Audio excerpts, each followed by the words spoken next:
Yo, what's up, guys? We're excited to announce that we're partnering with the Chicago Electronic Music Conference. We're giving away a pair of tickets to this year's event on April 26th in Chicago at the Romova Theater.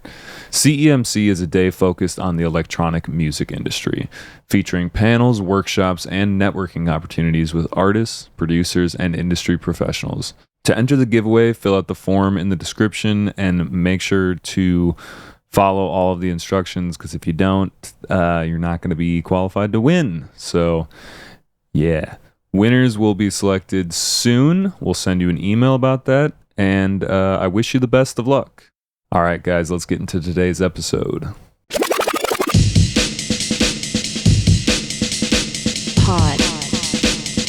Poducer. Yo, what's up, guys? Welcome to Poducer, the podcast for producers.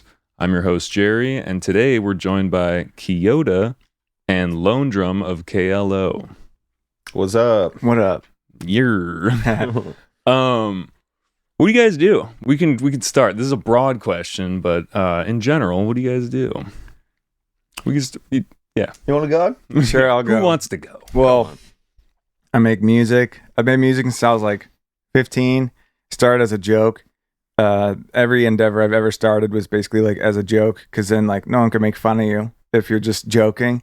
I think I started doing like satirical rap music in like FL Studio. I downloaded FL Studio so I could make beats for me and my friends to just like make really dumb music.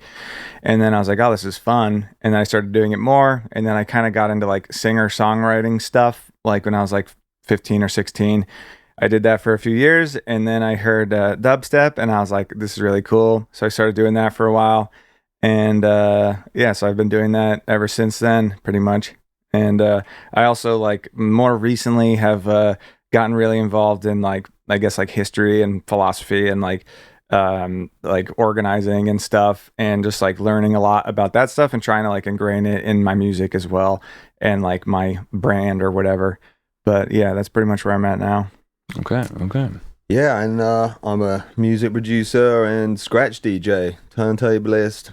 I've been doing turntablism for years. I think I first got my first set of decks at like 13. All I wanted to be was a turntablist. And now I'm a producer and not a turntablist as much. But, yep, making tunes, making beats, and cutting records. Cool. Okay, cool. We'll get more into both those fields. One thing I just wanted to say at the outset of this is that you guys were here for an NSW show. This is like an NSW collaboration. So one thing I wanted to ask you guys was, what was your first NSW show? Do you remember the first time playing in? But I think mine was Lunar Tide 2018. Oh, damn. Yeah. Classic. Yeah, it was a long time ago. I think that was like Chi was on the lineup. And maybe Cursor was on that too. But yeah, that was a really good show. I really loved that show. That was like, the crowd on that one was crazy. And the venue was cool. I can't remember exactly what the venue was, but it was the one that had like that balcony at the back. It's like historic looking. Yeah, I think I remember seeing like when that had happened. Yeah, it was really cool. Yeah, that was the first time. So a while ago, I think that was 2 years into the K.L.O project that we were doing that. Gotcha. Okay. Keota? I think it was NSW. I think it was at the K.L.O Ale House. I think it might have been with you, and I think it might have been with Rezo also. Oh yeah, it could have been. Yeah, but I played there twice, I think, with Rezo, like 1 or 2 years apart. But I was still like drinking alcohol at the time, so like a lot of the stuff kind of blurs together. I'm not honestly sure what was what. Fair enough. Yeah. All right, cool. Well, I just wanted to hit that because normally I start the episodes out with what was your first concert? And actually, let's just do that too, because that's kind of a fun, like, first ever concert you went to. Oh, that's tough. My first ever concert I went to. Damn. I mean, I don't think the Power Rangers count live, dude. Wembley Stadium, but no, that counts. That was Power Rangers. Was there music? Was there music? I was probably about 6, and I don't really remember. But I've got a photo where like from where we're sitting, like the stage is tiny. I mean, it was like watching little ants perform on stage. We were so far back. But yeah, my auntie Vivi took me to that. So I didn't even know that they did like a live Power Rangers. It was amazing. thing. It was incredible. So props to Auntie Vivi for taking me to my first Power Rangers / concert. Nice. Okay, cool. Yeah, I mean, I think my first technical concert was my mom took me to Mohegan Sun in Connecticut when I was 12 to see Weird Al Yankovic as a complete surprise. I had no idea what I was like in for. The whole ride there is like 2 hours from New Jersey. And then like get into this like palace, basically like Mohegan Sun's like a giant casino. I had no idea until like the curtains opened, and like Weird Al was like my first artist I like really liked a lot. I had like all his albums and like all the compilation albums, which just included the songs I already had by him. So that's like the foundation of my music theory knowledge. That makes sense though, because you were saying like you started out doing it as a joke. Yeah, it feels like Weird Al. It's all jokes. Yeah, and I used to draw a lot of dicks and stuff. I used to do art and like animation, and I thought that that's what I was gonna do with my life before I got into music. And that was also like it was a joke to me. But I also like secretly really wanted to be good at it. Drawing dicks, dude. You're like in the movie Superbad. Yeah. I had a lunchbox full of dick pictures. Yeah, That's you. Yeah. So I could draw a mean dick. Damn.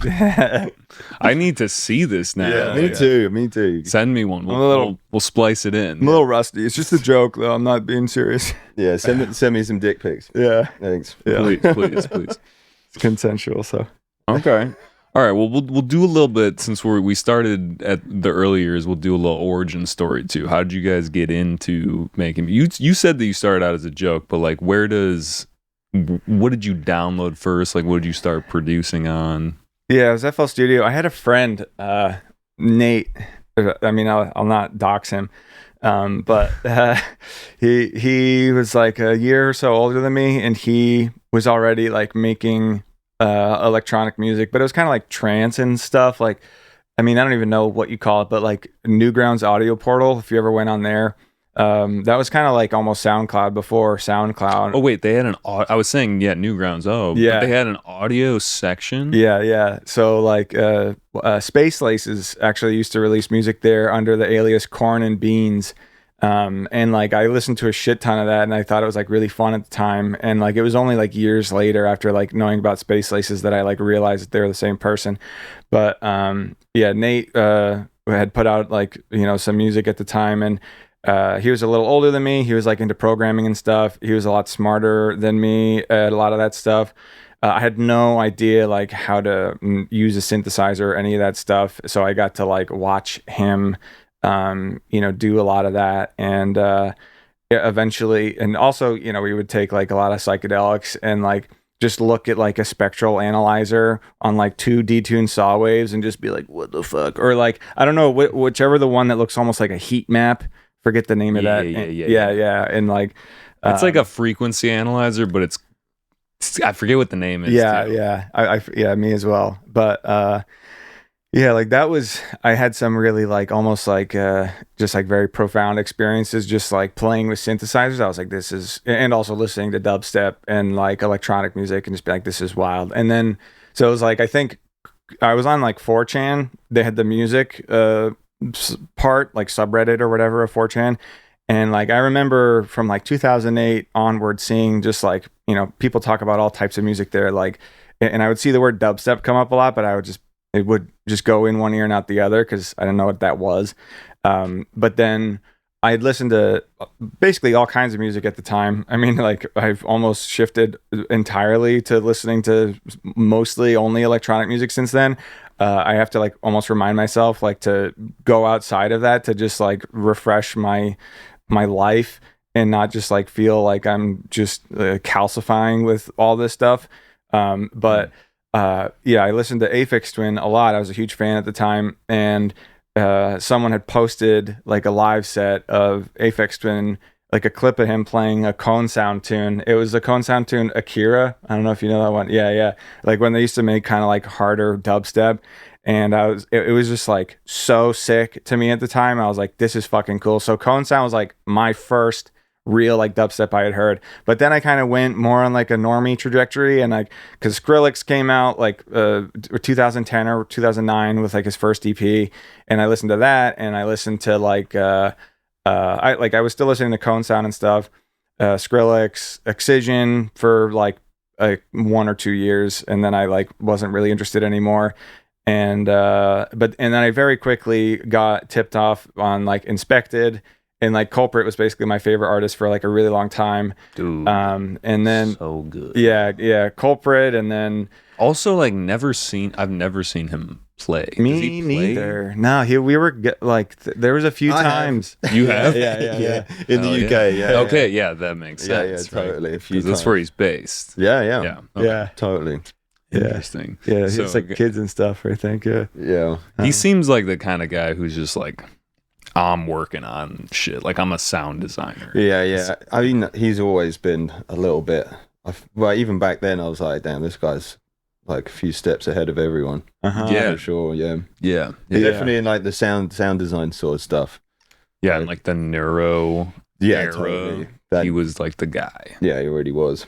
For sure. Okay, so you got into that just to like, I guess, wrap a bow on it. Where are we now? Yeah. Now, I mean, then there was the whole Slug Wife kind of era, which like I feel like for me was a natural progression from like Inspected. It's like a lot of similar artists and stuff too, a lot of overlap there. So like now, I think that I still carry a lot of that stuff with me. I like all sorts of stuff. I've always kind of liked like the UK sort of sound, and like I guess like I don't even know like what if it's Bristol or if it's like if it even makes sense to try and like put a pin on it, because I'm sure a lot of these artists are pretty like mobile. I did have like a Scream and Benga phase as well in like 2012 when I was like a dubstep purist, like the classic like like that meme of the guy in the girl's ear like this is the real blah blah. So yeah, I try and like I like I kind of ended up going under the Tipper umbrella, I guess, because that was like the biggest market for like opportunity for whatever it is I was trying to do. Like the Tipper community was like the only people who seemed to like care for like the kind of sounds that I was into. But I also really I love dubstep, and I love I like music, like I like doing stuff like for the culture, I guess. Like I like in jazz, I don't know what it's called when they'll like do references to, it'll be like a little lick or a little riff. Yeah, like a little interpolation, little Yeah. couple note thing. So like electronic music is, I think, inherently really similar with like sampling and stuff. So like I've always just been interested in that, and I like, it'd be cool to kind of do sort of more of like the dubstep-y kind of like, not mainstream, but like maybe stuff that's like more palatable while also kind of like being like my weird sort of roots and like having kind of squelchy sounds, kind of like some Nero weird basses, whatever. I don't even know what Nero. What do we call the Tipper scene? Is that like left field bass? Like what would be the wonky? Well, I think of just like, I mean, like Tipper, Jade Cicada, like Detox Unit, McMahon, and I feel like it's got a little more funk in there. Yeah, like a little funkiness. In general. It's a little glitch hoppy. It's always had that like hip hop like kind of background to it. That's how I've always felt. It's always got that like bouncy hip hop vibe, but with sort of modernized, glitchy sort of sound design, I guess. But like to me, it's always basically stemmed from hip hop, really. Like that's the vibe that I love about it, really. I remember the first time I heard like, because I think I remember the first time I had heard K.L.O, I didn't like know what to make of it. It was, I don't know if it was 2015 or 2016 the first release. 15 or 16. But then I played like a lights out party with like Jade Cicada and Detox Unit at the Knitting Factory in Brooklyn in like 2016 or 2017. So the whole thing was like, there's no lights, and there's like a little light bulb that went on like when the act changed, like above the DJ, but then that was it. And there was like legit no lights. It was dark. Yeah. And I like maybe had like a little psychedelics in me, and like that one Stash Pad played, and I just like immediately understood it, and I was like, this is fucking sick. Hell, I've never been to a show like that. Like I've been to dark rooms, but there's always like some vibe light, something going. But that sounds like Yeah, I've done one, and I fell directly off the stage into a trash can. Like, multiple times. It was so dark in there; it was just dangerous. Yeah, damn. Yeah, I feel like people are like dancing with their arms and shit. You get whacked in the face or something. I was like trying to find the door, and I was like, you're like just touching the wall. I'm like, I can't even get out of this place. I actually didn't really enjoy that. It was kind of wild. That's Like, kind of dangerous. that was it. It was just dangerous. I was like, this is just dangerous for everyone involved here. Like the naive, like optimist consumer in me, like is like, oh yeah, like that's so sick. No lights, wow, that's so innovative and interesting. But then there's like the sort of like business, like older side of me who's like been on the other side, who is like planning. There's a fucking, they're just fucking. There's a cash grab. They're fucking. That's like so much money they're not like having to worry about and all this other stuff. Yeah, no music at this event. You just like pretend it's happening. Yeah. Dude, yeah, no, it's like 360 shows or something. Like, oh, it's the new boiler room. It's the dark room. Yeah. The dark room effect. Yeah, it's this new thing where we're just charging like $100 for tickets and water. It's like sensory deprivation. You basically feel like a newborn baby in the womb. Yeah, we'll just say you just get to say that you've seen some artists, but you actually haven't seen any. You don't even have to book the artist, dude. No. You just get some guy to play their music. Yeah, and you can't see him. So, dude, it's fucking holy shit. I don't even know. Fucking Tip is here, crazy. Yeah, dude. Oh man, that's actually like kind of a good business idea because like think about how much money you'd have to spend, like nothing. Yeah, well, we've leaked it now, so shit. We'll cut that out. Yeah, now. we'll cut that. All right, Ben. So, what about you? How did you get into? Yeah, I mean, so also, can you grab just like move? I can. Yeah, that's perfect. I got you. That's perfect. So I think I was like, as I said before, I got my turntables at like 13 or 14. And that had come from, I was like hanging out with some older kids at the skate park. You know, I was like skating a lot back in the day. And I was like over at one of their places and two of my mates were just like cutting it up. And I was just like mind blown. I was like, this is what I need to be doing with my life. And that was it. I just wanted to be a scratch DJ. All I wanted to do, I just wanted to be like a battle DJ. I didn't care about mixing music. I just wanted to scratch and battle. So I was like buying like Vestax VHS tapes, like online of like how to do the scratches and like Technics DMC championships, and I'd be like religiously watching that because like there was like the internet was about, but it wasn't like big, you know, people weren't like now it's like tutorial heaven. There was none of that. YouTube. You were just looking at someone doing it and like trying to work out some grainy footage like what they're doing. So then that progressed on to like you know, I was buying music from the local record store in Kingston, Beggar's Banquet. And yeah, I just had a cool mate in there I'd just go in with money and I'd be like, here's the money, give me the stuff. And he'd be like, right, you want this, right? So I'd be taking that back. And then it kind of like, I was just scratching over the same beats over and over again. And I was also at that time I was DJing at, well, a little later, I was DJing at a venue in London, in Brixton, called Plan B. We did an event called Throwdown, which was a breakdancing night, basically. So I was DJing that, and I was playing a lot of funk and soul. And then at some point, I was like mixing a funk tune with like a hip hop tune. I was like, oh, damn, the drums of that sound really good on that like funk track. And I was like, well, maybe I should record that in. So I recorded that in, and then put the drums in, and I was like, oh, this is making music. Like, this is it. So then like I was just super into making like beats, like hip hop beats, just basically so I could cut over. And it kind of just, it went deeper than that. And then I started meeting a few people who were like actually doing production properly, and like, yeah, you can kind of make the samples yourself. And it kind of just went from there really. And then, you know, I met up with like Cursor was a huge influence on me. I mean, he was like so ahead of the game at that point. So he was, you know, he's been a mentor really. I was like sending him music the whole time, and like he'd just give me some good feedback. He'd send me his music, and I wouldn't listen to it because it would ruin my session. It's too good. You're like, fuck. Yeah, never mind. yeah, it was really good, dude. Yeah, and I'd listen to it later. yeah, so that's kind of where it all stemmed from. It was just turntablism that I wanted to be in, and then like, you know, as we did the K.L.O stuff, I really wanted to integrate that into that project, and that's kind of what built the K.L.O project. Was us taking bass stems and all sorts of stuff, you know, like taking bass stems and cutting those up and scratching, just taking all the elements that you'd be making tunes with, and you know, and kind of scratching them and making this kind of weird, different, humanized sound. I think it was giving, you know, it was humanizing the digital element of you know, that music. Sorry, we just have to announce we let a dog in here. We got a little doggy in here. She wanted to be in here with us. Lady the podcast dog. There she is.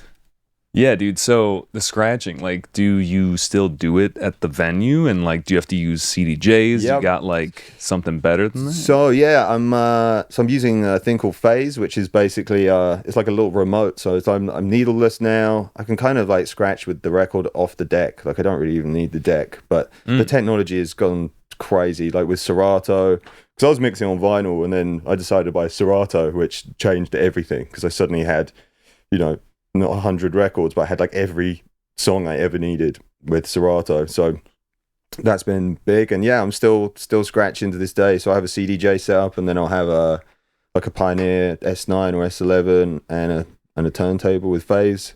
So what is Phase exactly? So it's like a little remote that basically it's replacing the needle.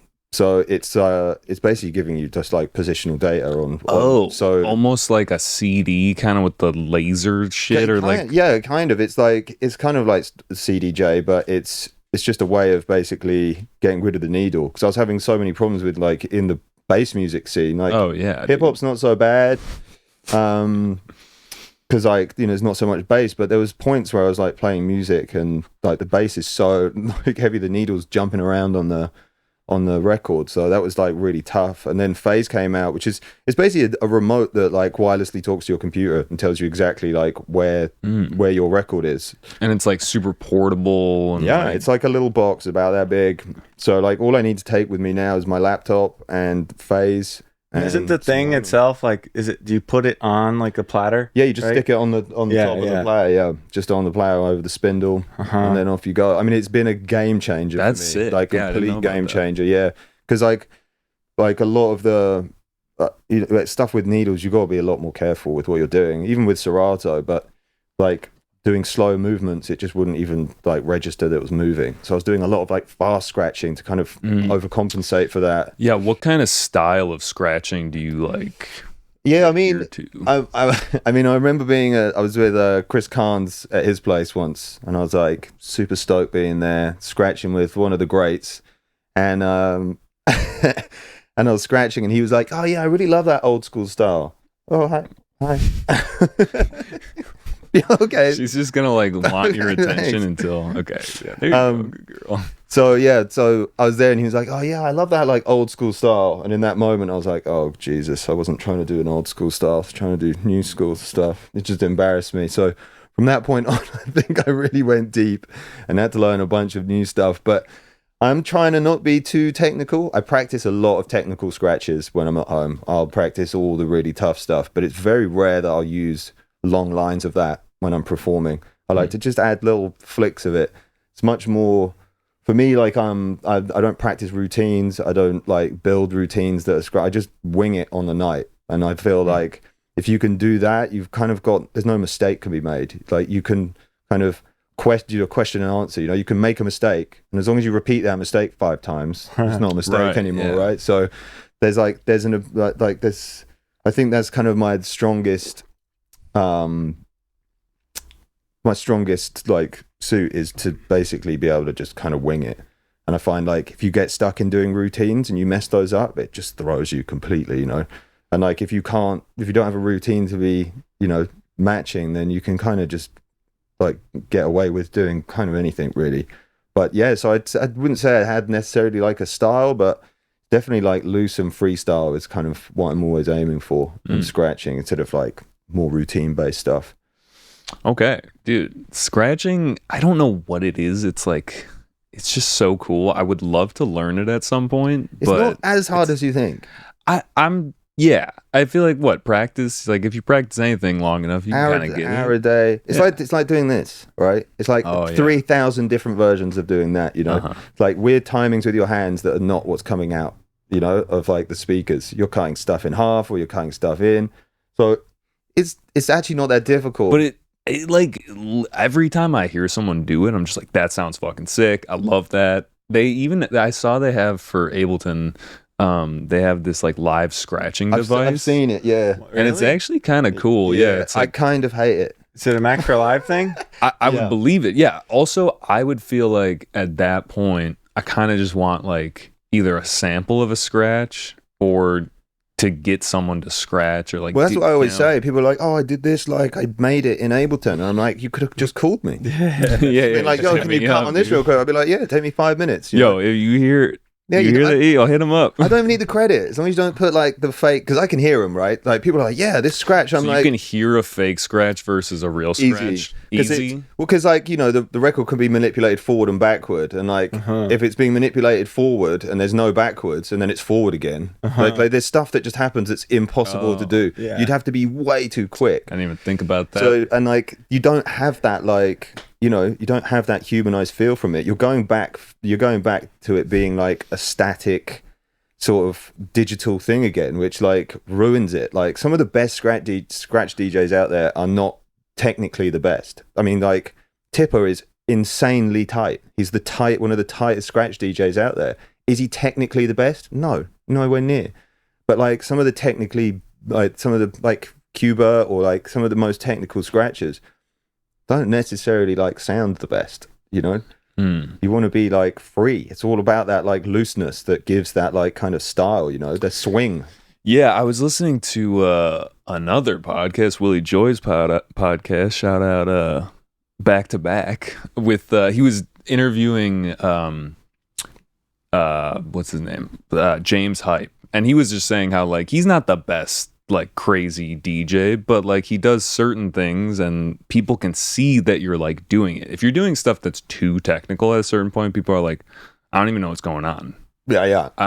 It's over my head. Yeah, So yeah. It's not even worth doing. I tell that to people all the time. I was like, don't go too technical. No one knows what the fuck you're doing. Anyway. like sometimes they're juggling and you're like, that's crazy, right? Like that you can do that. Yeah, but like if you're not really, really, really tight, then Yeah, it's like, ooh. it's just never going to sound that good. So yeah, I find that a lot in scratching, and I find as well like recently there's a lot of people who are kind of just like they do a bit of scratching, and it's just like, wow, I'm like trying, and I'm like, yeah, you know, if you're watching a band and the guy there's like doing a guitar solo, and he's like just starts kind of doing bum notes, and he's like, no, it's fine, I'm trying. You wouldn't like clap for that, you know.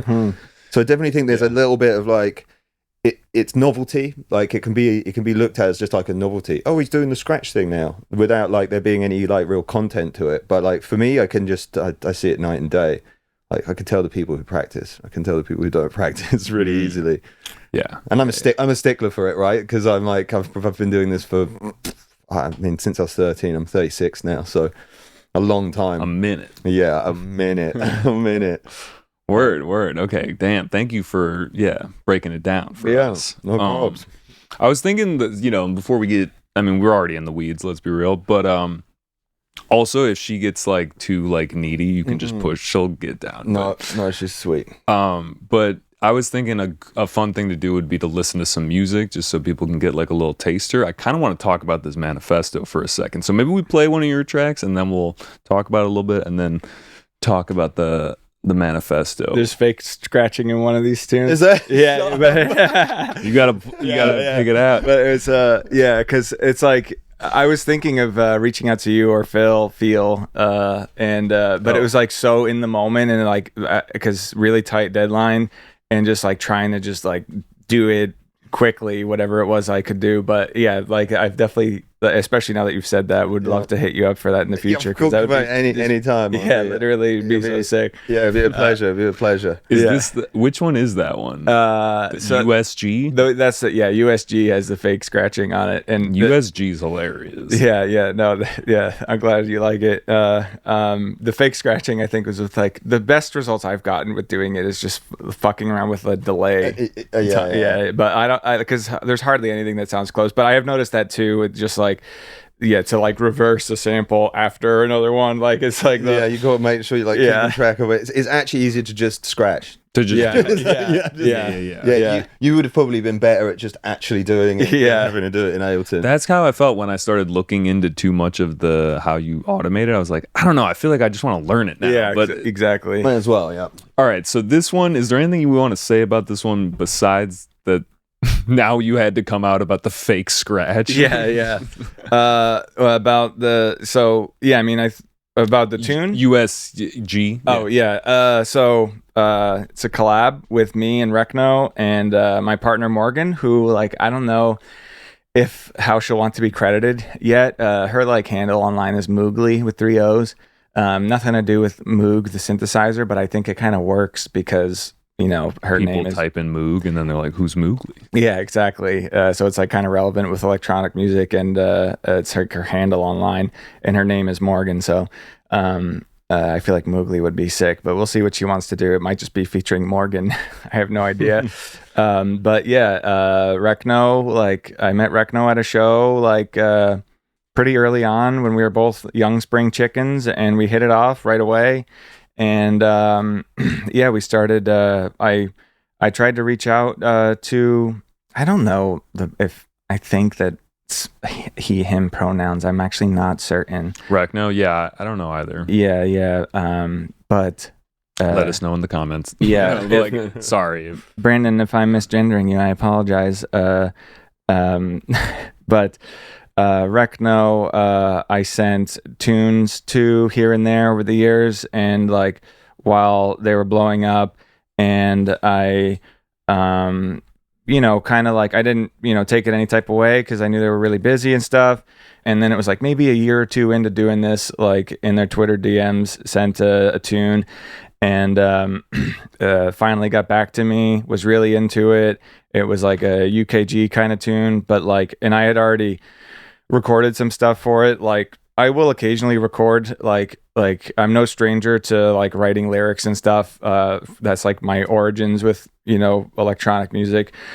I had written some stuff, recorded some stuff, sent it to him, and then he got back to me, and he was into working on it, and I'm really stoked on it. We're all very stoked on it. We just have like a little bit more. We have like the last section to wrap up.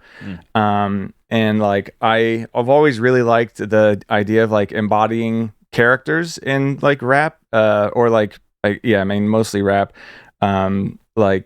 But also like want to ride that line of like not sounding like I'm trying to like do like a black voice or something like that, a Caribbean voice or whatever. Like so like in this recording, like the very first voice that you'll hear in it is me, and I plan on re-recording it a little bit just to one more time because we have a much better microphone than on the first recording, but also just to like make it 100% clear that like I'm just trying to do, if anything, like a generic kind of UK accent or whatever, and not like some me trying to sound like Caribbean or whatever. But I do reference Chet Hanks in it.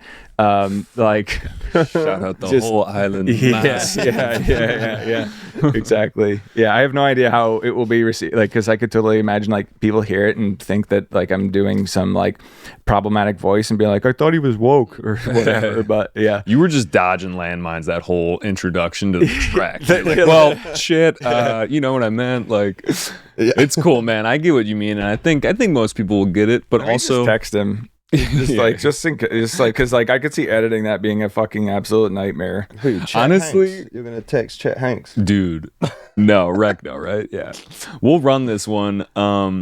And yeah, let me make sure this is the one. I can like maybe if he gets back to me like afterwards. Honestly, I can just record that part again. That's just funny on it. I don't even care. It's I'm cool with it. All right, cool. Let's run this.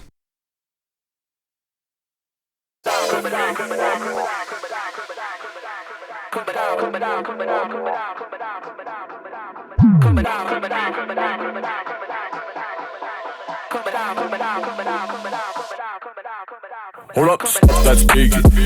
Big tunes on a rig. Americans gonna bust. Trust that sound when the culture vulture come with lust. Now listen, USG. Americans stepping up to the scene. Chet Hanks gonna witness me. Chet Hanks try to steal my queen. Pop that pussy on a Monday.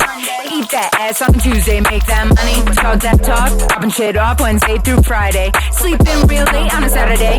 Pray to the queen on Sunday. Let me see you get down with it. Yeah. Pull up and let me see you get down with it. Talk that talk, cause I should have a crown and it can't catch the wave. Well, fuck it, you can drown in it. Only got time for the ones who never doubted it. Now they announcing it. Put me on the biggest stages, let me rip it up, get real loud with it. I go to town with it. If you didn't know, now you know. Shut up and get down with it. Mr. Keota, you the big daddy, then floor exploder. Calling all the gays and the girls with the choker. How I feel high when I'm stone cold sober. Fuck that, mediocre. Only on the beat if that shit is super soaker. Losing more layers than a game of strip poker. Is this wrong? No, that's Keota. Pop that. Let's eat that. Make them. The fake scratching. Pop that. Let's eat that. Make them.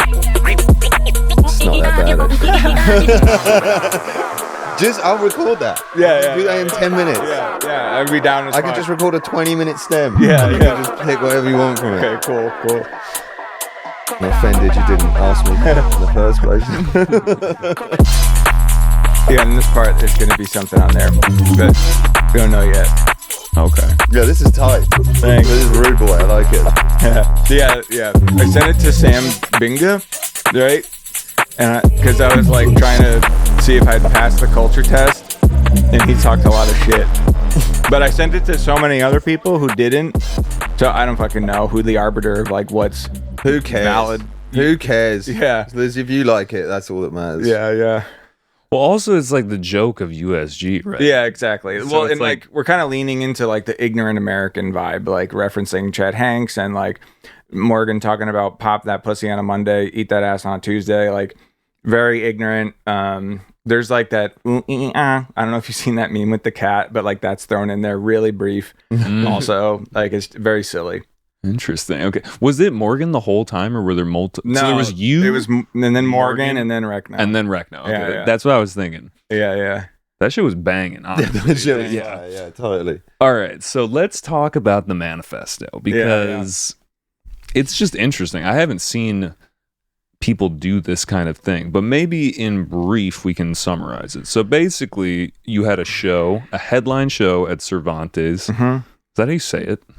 Yeah. Yeah. I think so. I hope so. Headline show. Look, I'm not like a Colorado in whatever Bouldering. No, You know what I mean? Okay. Yeah. But like, so you wanted to, maybe you can just take it from here. honestly. Yeah.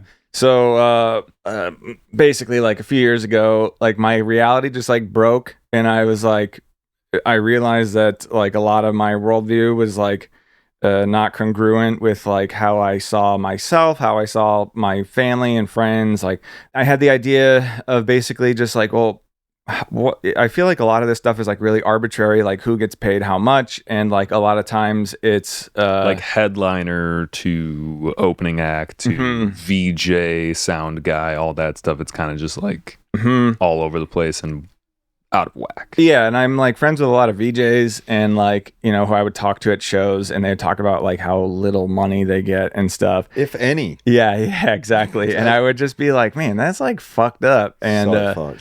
so like that among other things too, right? Like there's obviously like so many other positions are like not really valued, like you know, the people that like help run the venue, security, you know, the people who clean shit up, the people who do the rigging and all that stuff. I mean, a lot of those people are in like unions and stuff, and like rightfully so.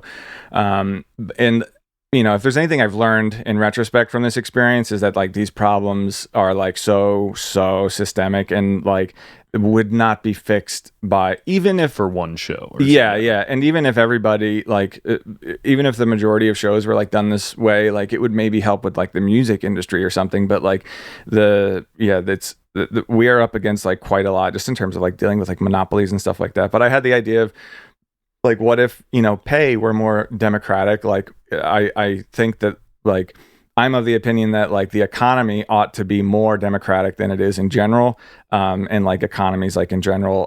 So yeah, just the idea was that we would all have like informed consent basically, and like I presented everybody that was involved with the show. It was like 9 of us total, including myself. There's a photographer, 2 VJs, and then the rest of us were artists, and I presented each person the entire budget. Some people were more or less informed than others in terms of like what kind of pay is like typical, because that was a concern too. Like some of the less experienced people involved are like, oh, I don't even know what to vote for. Like, I don't know what number to put down, right? If like they're given the total budget, and then of that budget, they need to allocate it amongst all 9 of those people, including themselves. So like voting on their behalf or whatever. Morgan, my partner, had the idea of like making it anonymous so that people didn't feel afraid to, be honest with. Yeah, be like, I'll take the whole thing. Yeah, like imagine you're like sitting in a room with like your boss and like all of like your other bosses, and they're all like, so what do you want to get paid? And you're like, and you'd like prefer probably to say a much bigger number, but because there's all these like people with power over you, you'd maybe be like a little less inclined. So it's the same reason we have agents, right? It's because like knowing your self-value is really difficult. To argue how much you think you're worth is really tough. Yeah, exactly. So so I asked everyone involved, for the sake of the people who are like less experienced, if they wouldn't mind either sharing what they themselves typically get paid, or if they would at least be comfortable just saying like what an artist at their level might typically get paid or whatever, which is like more or less the same thing. But like thankfully everybody did. So everybody had some idea of like, even the less, and especially the less experienced people involved, had like some rough idea at least of like, what they could write down or whatever. And like, yeah, what it ended up translating to is like, I ended up getting like 30 to 50% less than I probably would have. But like the very bottom most people probably got like 3 or 4 times as much. Like the opener could have easily, like I could have easily had that opener play for $150 or $200. I think they ended up getting like $500 or something. That's a lot. Yeah, that's sick. And like the photographer, also like I think he was happy. He also made a really good case too, because like I think that there was like some people that were like, what the hell? That sounds like a lot of money. But it's like he was like, yo, if I charged each one of you individually my normal rates, I could have made more money. So like that, we all got to learn about like the different professions and like people involved and stuff, because it's like I don't know, I don't keep tabs on like what other people get paid outside of my industry quite as much, but like I am literally trying to like, I don't really buy into the whole fucking like you're not supposed, don't talk, it's taboo to talk about where you get paid. Like who does that benefit? Like what kind of what type of people does those types of narrative benefit, that like we don't talk with your coworkers about how much you get paid? It's not polite. It's like, okay, boss. Yeah, it's like, not polite. You mean you don't want to get caught out paying one person more money than another that's doing the same fucking job? Then it's like basic algebra, right? Because it's like, yeah, you can't do algebra if it's like, if it's, my pay plus B equals C, I can't do the math. But like, if my pay plus B being like the amount that my coworkers or my peers get paid, then I can do the math on what the C is. I can just like figure out the rest. It was a really interesting experience. I was really putting my neck out there because I just knew that I was going to make a lot of people mad. You were also worried that potentially the sales were not going to come through and not enough people would go to the show, and then you could potentially lose money on the show by trying to do this thing. There was a miscommunication with like some of the numbers basically, and thankfully people at Cervantes like took some responsibility for this, where like basically in advance I was just like trying to ask, as someone who doesn't throw like headline shows at Cervantes ever besides this one time. And like someone who's not really had any experience doing this kind of thing, like on that scale before, and like someone who doesn't know like the corporate and financial like vocabulary to like ask the right questions to make sure that like I'm, going into something with like the right idea. There was like a massive misunderstanding, like miscommunication, that like the people at Cervantes, like shout out Evan and Greg, like they seriously like were just the absolute best.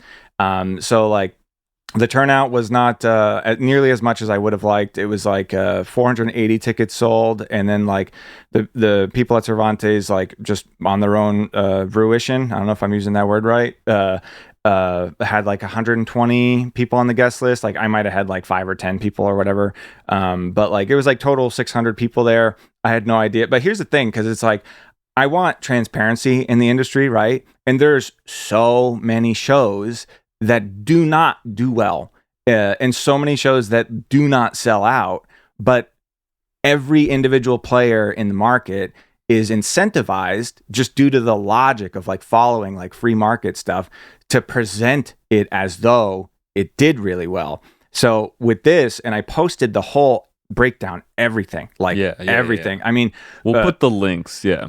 There's like a pie chart and stuff too, where we like didn't write the actual dollar amounts of what people got paid, so as to not like, because that could be like that's still, I guess, like proprietary or something, in the sense that like that could be weaponized against people or whatever. The artists, like if you tell people how much you make, some other venue could be like, oh, well, that's what we're gonna pay you. Yeah, exactly. Even though you could make more. Yeah. So like I was able to basically, like, people were down with sharing that, so long as it was basically like a percentage, like a pie chart, like the total budget, and then just like how it was sort of like split up amongst like everybody and stuff.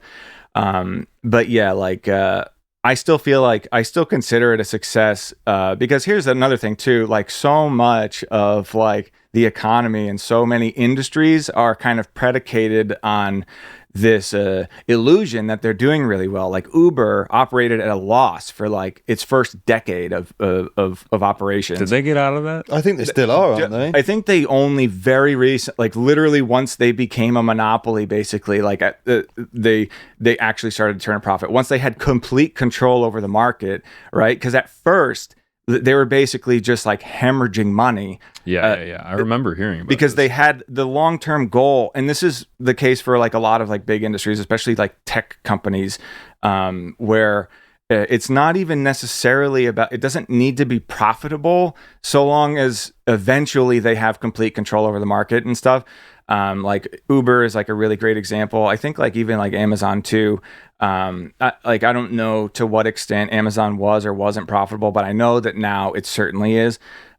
So like I knew then that like that sort of transparency would likely be weaponized against me, but I also kind of trusted that like the message would like spread and be like understood eventually, like by enough people and by like people that like matter ultimately, because like really what I'm trying to do, as someone who sees like, one side of things where like I just don't know how sustainable like a lot of it is, and like just it sucks too, right? Because it's I like I want to make good money and stuff, but I also want my friends to be able to make money, and I also want to have like an industry to continue to have a career in like 5 or 10 years. I don't want to like rob promoters at gunpoint, which is like how it can sometimes feel, right? Like if I play a show and I got like a guarantee and the show doesn't do well, and then I just like I shrug my shoulders and I go like, hey, sorry boss, a deal's a deal. It's like all this is made up. Like all this is made up. Like a contract, yeah, whatever. But like laws, all that's made up. We can choose to honor things. We can choose not to honor things. And like, so yeah, I want like to see things to be more sustainable. And I also just want people to like think and like use their brains a little bit more. And yeah. Yeah, it was like a social experiment. Are you a Seinfeld fan? Because you on the thing it says we live in a society. Yeah, I chose that name because of it's a meme. It's like a Joker meme. It's like so stupid because it's like, why so serious? Like, like it's like people who think they're really big brain will like reference like Joker or whatever, but no, because it's like people I think are really idealistic about like a lot of things and like seem to forget that we live in a society that has like all these other like much larger like forces at play and like these much larger like power structures that we like live within and are like at the mercy of. Yeah, no, totally. Like that people get really insulated in their thought and then they kind of forget about the bigger picture and it's just like, well, people telling themselves that they're privileged and shit, like by being like, oh, why don't you, like I'll be building like a bunch of panels. People will be like, oh, why don't you just buy them? Like, oh, cool. Like, what the fuck? Or like, I don't know. There's so many things like that. People like whenever someone says, why don't you just do this? I feel like by asking a dumbass question, people will demonstrate their lack of understanding. For sure, yeah. I remember just one that came to mind. I saw this thing on TikTok or something, and it was like, you should only be eating like, you should never eat canola oil or something, which is like, okay, I get what you're saying, but also maybe some people just can't afford like a $12 bottle of like good ass. I mean, actually, olive oil is probably even more expensive if you're buying like top shelf shit. So I get what you're saying with that people can really give themselves away on their privilege. Yeah. I mean, I'm immensely privileged myself. Yeah. It's just like, like I just, I had seen something recently too that it's like, imposter syndrome is like something that like is pretty unique to like white Europeans, like people of like European descent. But like, I guess it makes sense, right? That like, I don't know, because I'll often feel like a phony in that like I should have like accomplished way more by now or whatever than I have. Oh, you should have. Yeah. That's what I always think about you too. God, man. Someone only really kind of. Yeah. Now we all feel like that though, right? Yeah. I think. Yeah. Especially in music. Like there's always a day where you're like, shit, I could have written a tune today and I just I think that there's also a level of imposter syndrome where it's more based on like you listen to this person as a young kid and you're like in the same room with them now and it's like, does this even make sense? Like something like that. But I also get what you're saying where it's like, someone gave you that fat check and they're willing to pay you that and you're just like, shit, does this even make sense? Like it's I like chalk up a lot of my success to being kind of born in the right place at the right time with like the right parents. And like granted, like I had a pretty like unique upbringing.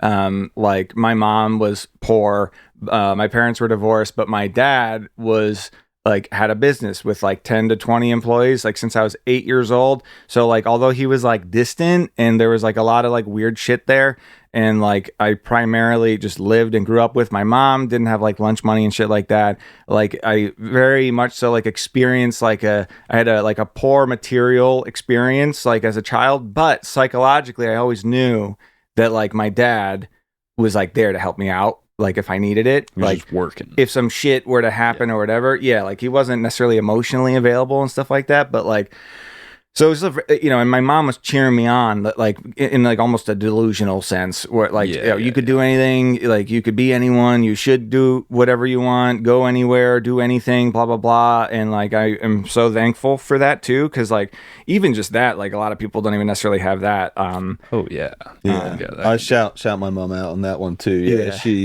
she's always been just do what makes you happy, and the money will come. And I'm thinking it might not.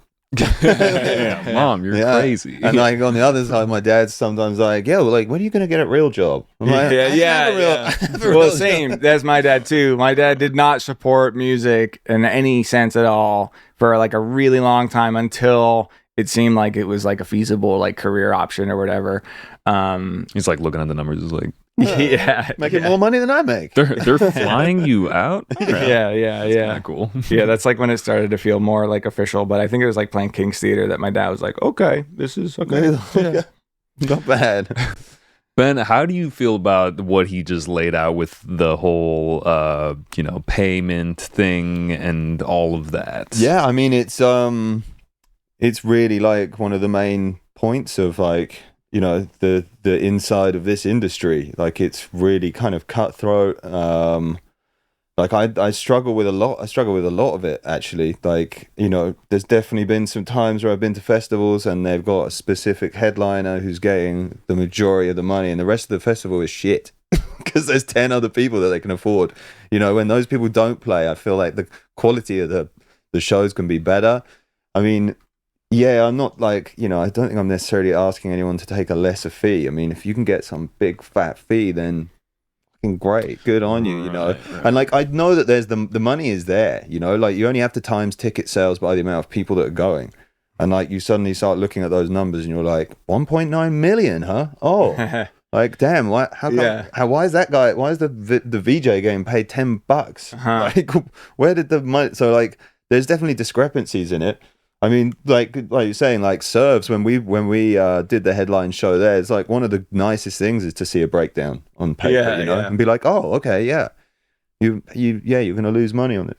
Yeah, and like, I mean, no, but like, yeah, it's wild. I mean, I've experienced it from both sides, you know, being absolutely shafted for stuff, and then also getting some really good fees. So it's hard, you know. Yeah, do I want the money in my pocket? Yeah. Do I want to sort of do that and like watch the other dude who's like, you know, the openers are one of the hardest like things, and like not only you opening and playing to like what a quarter of the people that are going to be in the venue, but you get shafted on the money too. I think it's easier to like reckon, to like be forced to, like to be confronted with these things when like those people or like someone that we might like call our friends or something like that too, right? Because that's when it's a little more like kind of weird, right? Because then it's like, what are you gonna be like sorry man, my hands are tied, because a lot of people like scapegoat like their agents too and whatever, and like I've definitely done that in the past also, and like you know, but then you also have to know your value, right? If you're gonna be like, oh well, my agent could only get me $100, you say no. And like that's one of the things I've learned in the last few years, you know, doing bit shows here and there, is that like I just say no. I just say no's now. People are like, oh well, we can't really afford it. I'm like, well, you can't afford it then. Yeah, you know. And then 10 minutes later, they're like, no, okay, we can afford it. I'm like, yeah, I know, I already did the math. Yeah, and then you can afford it. It's like obviously, it's like it's nuanced, and I guess I could use the word complex, but like it's on a case by case basis. It's like there's so many variables, and like you know, this doesn't necessarily apply to every kind of event. Like there's plenty of events that are basically just like innocuous or like innocent basically, and that like there's no malicious whatever going on. There's hardly any money to go around, and people are really just trying to like do their best to like give what they think makes sense and is like fair and whatever. And like in the past, I've absolutely misdirected my anger before, and it's like it can be really tough to not like basically cannibalize each other when meanwhile there's like fucking billionaires just like making out with the bag, and like just like giant monopoly corporations like Live Nation or like Ticketmaster or whatever. And also the cost of real estate too, like just being what it is. Ticket price, we might not even be having this conversation so much if like the real estate markets like were not what they are right now. Like if a venue didn't need to pay what they do for the land, then like there would be so much more money to go around.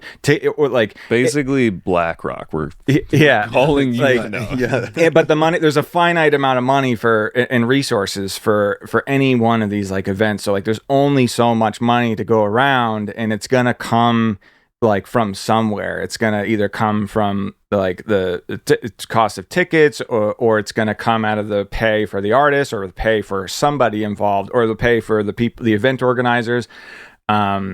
So yeah, I've just been trying to be like a little bit more calculated in like where I direct my rage. And well, dude, I think it was cool though that you did the experiment. You know, you had a hypothesis, you did the thing, and then you got data, and then you learned from it, and then, you know, not a lot of people have the balls to do that, first of all. So thanks. Good on you. Yeah, it's scary for sure. Yeah. But it was a learning experience. I thought you were dumb, mate. I was like, career's over. I also can't help but think that there is kind of tiers in life for a reason too. Like if you were a brand new opener and you got on like online and started bitching and moaning and saying that you deserve more money and all this stuff, it would be kind of like, all right, well, there is a level of putting in your time as well. I mean, if you're like, you know, if you're so magnetic and your music is so good then okay, sure. Then maybe you. But like, like they're paying, like the people who are putting shows on are paying for your name to be on a flyer, and that flyer sells the show. So like in one way, like if your name's not on it, then they ain't going to sell the show out. Yeah. So there's a part of it where you're like, well, if you ain't putting my name on it, then you're screwed anyway. So there's a point where you're like, well, I do deserve some of the money, right? For sure. Well, I certainly don't think everyone should get paid the same. And like, no, that can't happen. Yeah, no, like, and I don't think like any reasonable person thinks that like, and I think that there's like a lot of misconceptions about like alternate economic systems where people just kind of like think that like, like, what do you mean we should get all paid the same? It's like, I certainly don't think that. Like, no, like leftist I know thinks that. But it's the ratios, right? Like, I think that like there's a Spanish cooperative called, I don't know how to pronounce it, if it's like Mondragon or something, but it was founded after the Spanish Revolution. It has like 80,000 employees. I think it's like the 7th largest company in Spain, and it's valued at like 12 billion euros. Or I've got those numbers mixed up. It's either valued at 12 billion or 7 billion, and it's the 12th largest company in Spain. It's like one or the other. But they have 80,000 employees that are also each like part owners. And I think that they have like a maximum pay discrepancy of like, it's like 1 to 15 or maybe like 1 to 20.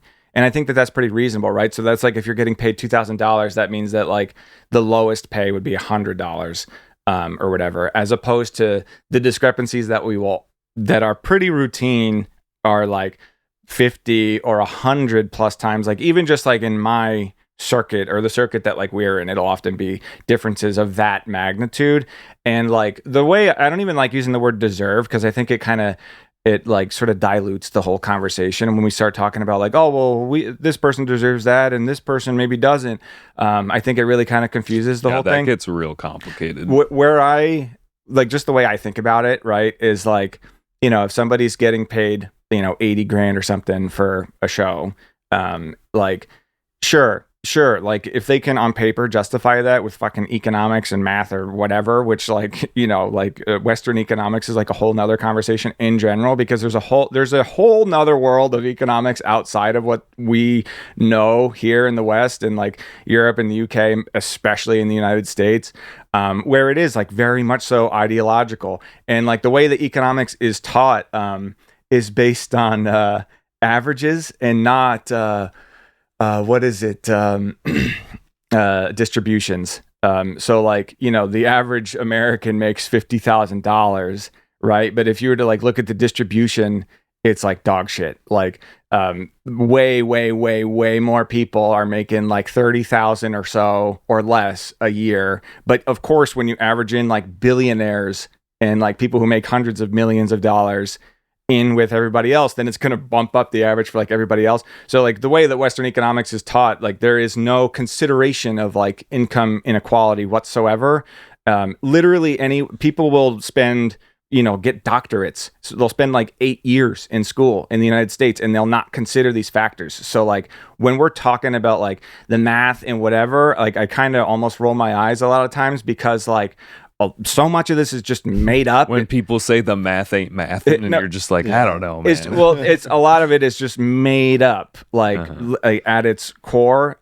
So like, but yeah, the way that I think about it though, and like maybe this would be like a better part to clip, is just that like, yeah, if somebody's making $80,000 for a show, like sure, if they can justify that through like whatever math and whatever, and markets and supply and demand and blah, blah, blah. Sure, that's fine. But the way I think about it, it's like they could make half of that money and then like provide a viable career option for like several people involved at every tour stop that they do. And so like, to me, like that's the difference. Like you could have a much more sustainable industry for like everybody involved, and a more equitable one too. Where you're still making buku bucks, like nearly a year's salary or whatever off of 1 gig.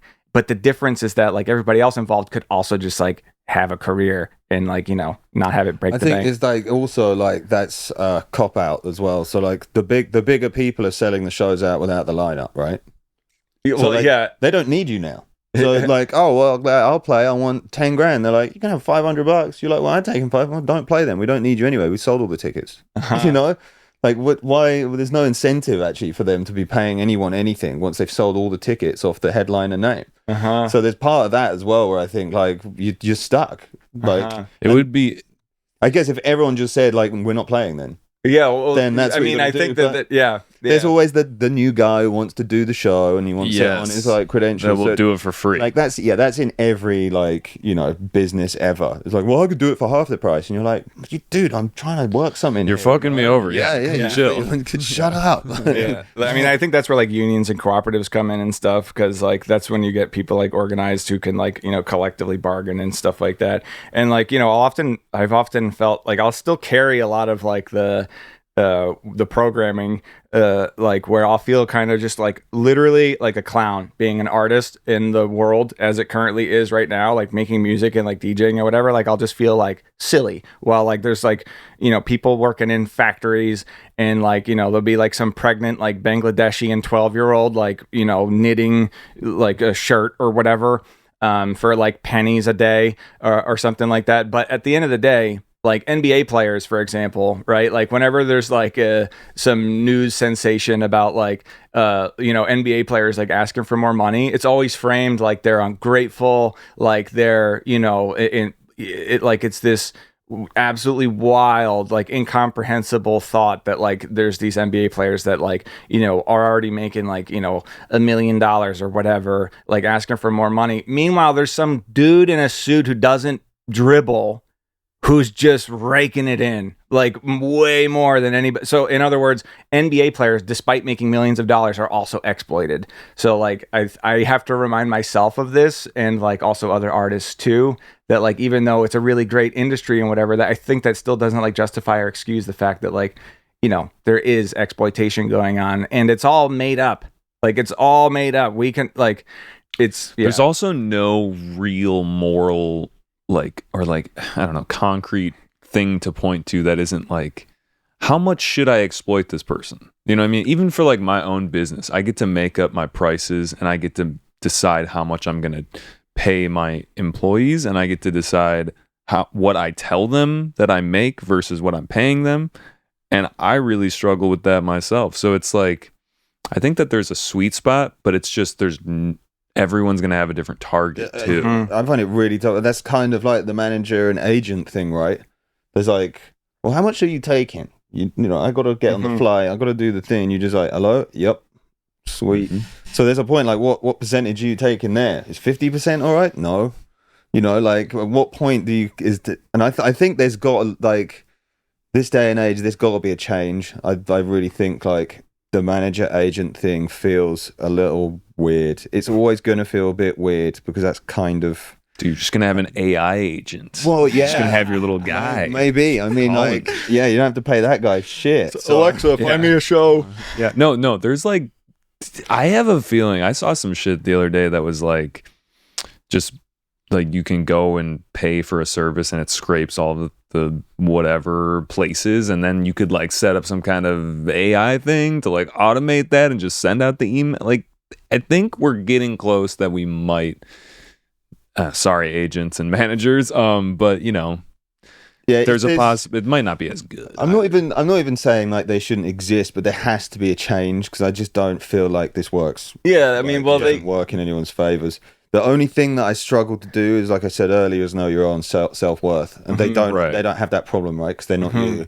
And it's also changing on a dime, right? Yeah, maybe one day, the market's different, and your self-worth is like, I should be charging this much money, but also the demand. So it's like it's fluctuating. Or even like I need the money, right? God damn it! Like, oh, okay, well, I won't take this much, but like, God, I just had to buy new tires for my car. Yeah, so we'll take it.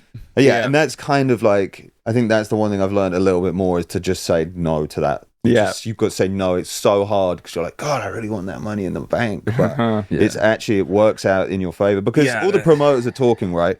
If you charge, like someone charges $200 for a show, when you go and play some other show, that promoter's going to hit the other one, but like, what do you charge him? $200. Oh, sweet. I'll say 200 then. And then when they're like, oh, why want $5,000? They're like, well, you paid for 200 last week, you know, so I ain't paying you that. Well, I think there's just like a lot of inflation, like in our industry too, where like it's like it's like just on some Wizard of Oz type shit, where it's like literally like there is this dream that we all like are chasing, and that so many other people are chasing, where like it seems like a viable career option for like a number of reasons, but like so much of that is predicated on just like the presentation.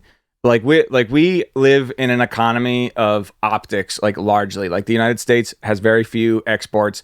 Industry is like basically non-existent. The United States produces entertainment, finance, tech, and propaganda, and that's like literally it, basically. And like it's optics. Like when they released DeepSeek the other day, and everyone was like, "Oh shit, we're fucked," and then the market tanked, but it also went back up, right? So but that was all optics. They were like, "Oh shit." Well, that's like if you're selling apples for $10, and then your neighbor starts just giving apples away. Yeah, I mean that's what happened with DeepSeek, where like we're investing like, I don't know, like with Meta, it was like $60 billion for like their AI project. And I think that like OpenAI was like saying that like they're going to need like upwards of $1 trillion or something in order to like get this shit. There's also some fucker. I'm way too up on the AI shit, but like, they like train DeepSeek off of like it's built on the shoulders of giants. Let's just put it that way. And they also had all these chips and whatever. We're not going to get too current in this shit. Yeah, but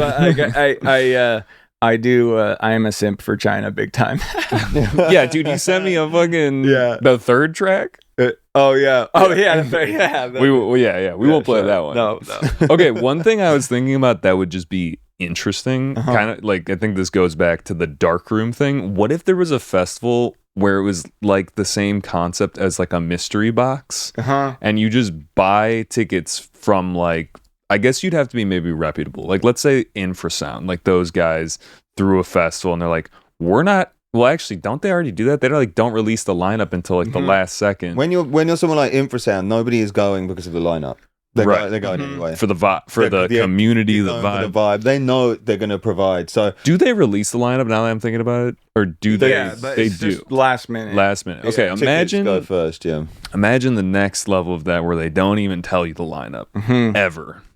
And you just show up, and it's like, then I don't know, they'd have to like have some kind of programming. I could guess it, but you can still guess it. Yeah. Like, we know who they're. It's like risky, right? Like, like there's a lot of a lot of trust. There's a lot of really genius ideas that could be like really cool, but there's just so many other like massively systemic things that is like, it like breaks my brain thinking about it, and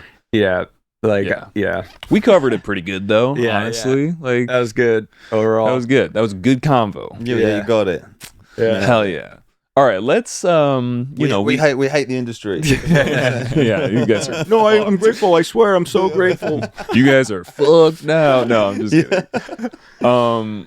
All right, so we listened to a Keota track. Let's listen to a K.L.O track. Yeah. I think I was sent a few, but Automan, that's the newest. The newest, yeah. Right. Okay. That is the newest. Should we listen to Automan, Ninja, or Build or Destroy? Let's go with Automan. Let's go with the title track. Run this back. Anything you want to say about this one before we get into it? So it's the second release that me and Mike have done since Oscar's exit from the group, Curse's exit. And yeah, we're just getting back into the roots of it, really. Like, we're really happy the way the last two have turned out. There was a moment where we were worried that it was going to not sound like K.L.O, but personally, I think it sounds exactly the same as all the other stuff that we've done. So we're really happy about that, and we've got a bunch of stuff already kind of ready to go. But yeah, I'm really stoked with the way this turned out. Big up Seppa on the masters for this. He's a genius at that. He really is. So yeah, we're using him for all of that now.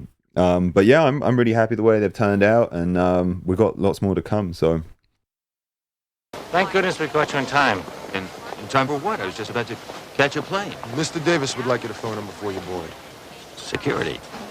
But if the boss wants me to call, I guess I call. You're gonna have to. or I won't sleep. Roxanne, I had no business using the police computer for my personal projects.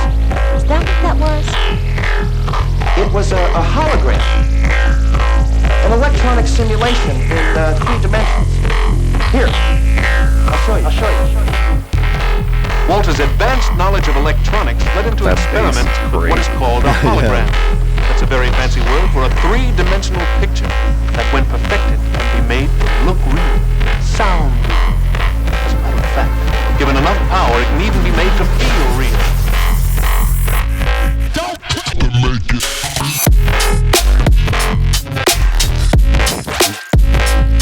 And that.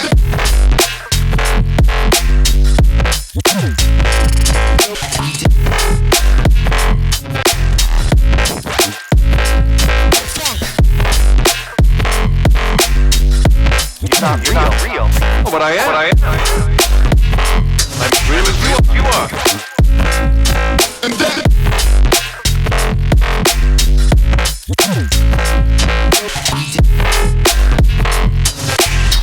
What have you got? What are we looking for? Something about pattern. That's sick. Thanks. Should we Yeah, we can kill it there. So I got a couple questions, but one thing I feel like we kind of need to cover is that the show that you guys played last night was for a specific cause. It was, it was. It's so Mike's been going through some crazy medical stuff right now. Osmetic, yeah, or Mike Wallace, as people know him, Colony Mike, runs Colony Productions, been a big part of the scene for years, worked with Tipper on the Crunch stuff back in the day. It's really been like in the scene for a long time. But yeah, he got a brain tumor, which is crazy. It was like a really wild ride, but so yeah, people have really come together and helped him out. With all these sort of like shows and donating money and his GoFundMe, and people have been supporting him with the t-shirts he's been putting out. So yeah, it's been great, and good news, he's doing really, really, really well, and the operation went really, really well. And he's the same idiot he was when he went in, when he's come out, which is great, and I'm super stoked. So he's recovering at the moment. But yeah, we'll be back. We'll be back. We've got some huge plans for this year and 2026. So I'm really looking forward to just getting back on that with him. But yeah, thank you to everyone that's supported that. That's really appreciate that. So thank you, anyone that has helped. Yeah, dude, that's awesome. Yeah. So, just in terms of like roles and stuff, and also I kind of wanted to talk because like, you got a sound that you guys made with Cursa, you and Mike. And like that was something that you guys made together, but now you're continuing that sound. Yeah. So I don't know, I guess how does that feel to like continue a sound without one member? And yeah, well, it was I think it was always like a very collaborative thing anyway. And Cursor is an incredible producer, so the speed at which we're working at now is maybe not quite as quick, but he is prolific with the amount of tunes. Right? Yeah, that's kind of like one of his things. It's actually really incredible. Yeah, I've never seen someone work so fast. Like it's wild, and not just working quick, but working quick and making really cool stuff. He's definitely really good at what he does for sure. But like one of the biggest elements of K.L.O, and I think why it has a certain sound, is all the elements that like I'm scratching in. So like even in that track, like some of the, like you kind of don't even always notice it, but some of the stuff like in the background is like they're all scratched sort of glitchy sounds, which you can kind of, if you're not really listening or you don't know, you wouldn't really tell. But man, I was looking for it and I kind of didn't hear. I thought it was like great, like glitchy and had all that. So that stuff is all like manipulated, like with scratching, and like even a lot of the bass lines that we're writing, like I mean we just do a big sound design session and then drop that all into Serato, and then I'll just cut for 25 minutes, half an hour of like all these different weird sounds we've made, humanizing the electronic element basically, and then we just kind of sample all of that back in and make songs out of the sort of scratched up stuff. We'll sometimes do the hi-hats can be scratched in, or that's all sorts of stuff. But it's like it's not so obvious that like people are like, oh, it's just all scratching. It's I can hear it all because I mean I did it, so it's super easy. But I think other scratch DJs would also be like, oh, wait a minute, that's a scratch. But so I think that element of what K.L.O is like going to continue if I'm part of the group, because that's what I brought to the table. So I think there's like we've used many different types of sounds or bass sounds or synths that we've used over the years, and like there's always that element where they're getting like scratched. So I think that definitely carries what K.L.O is quite a lot. And it means that we can kind of be quite broad with the sound design that we make. You don't have to really stick to anything in particular because it's always going to be scratched afterwards. So that brings that sort of K.L.O feeling into it. But yeah, I mean, I think that's really what carries it. I mean, yeah, no doubt. Cursor is the one when you want some cool sound design, but I'm not too bad either, nor is Mike. It just obviously changes the dynamic, you know what I mean? So I was just kind of curious how things are like. What are the roles now between you and Mike? Like obviously you got the scratch down. So we're both writing music. I mean, we've all written music together all this time. I mean, Cursor was definitely engineering a lot of it because he's quick and he's really good at that. So we let him take that role, but like it's all an influence of us, like Mike's got an incredible ear. He really is like, he's like, no, this isn't right. And you're like, yeah, it is, it's fine. And then it changes and you're like, oh shit, yeah, you were right. Yeah, that was wrong. And like any music that I have, like if I've got a bunch of work, like a body of work, I'll send it to Mike and he can order it into an album like that. I mean, he's so good at doing stuff like that. So there's a lot of influence of that, keeping me and Cursor sometimes like back from pushing it too far, it's gone too heavy. He's like, nah, this isn't like it. And you're like, oh shit, yeah, you're right. This is not K.L.O. We've just totally lost track, And then definitely some K.L.O tracks out there where I'm like, wow, he really went fucking insane. Like, I think Mushroom Hop is one of them. That was just an insane track. I love that track, but it's crazy. Or even in some of the newer stuff like Hyper Metals, it's just like really crazy tune, but they've still got all those elements of K.L.O in there, and I think that's the nice thing that we can kind of get away with. I think we could write a drum and bass track, and if we were scratching all the parts in, it would kind of still sound K.L.O-ish.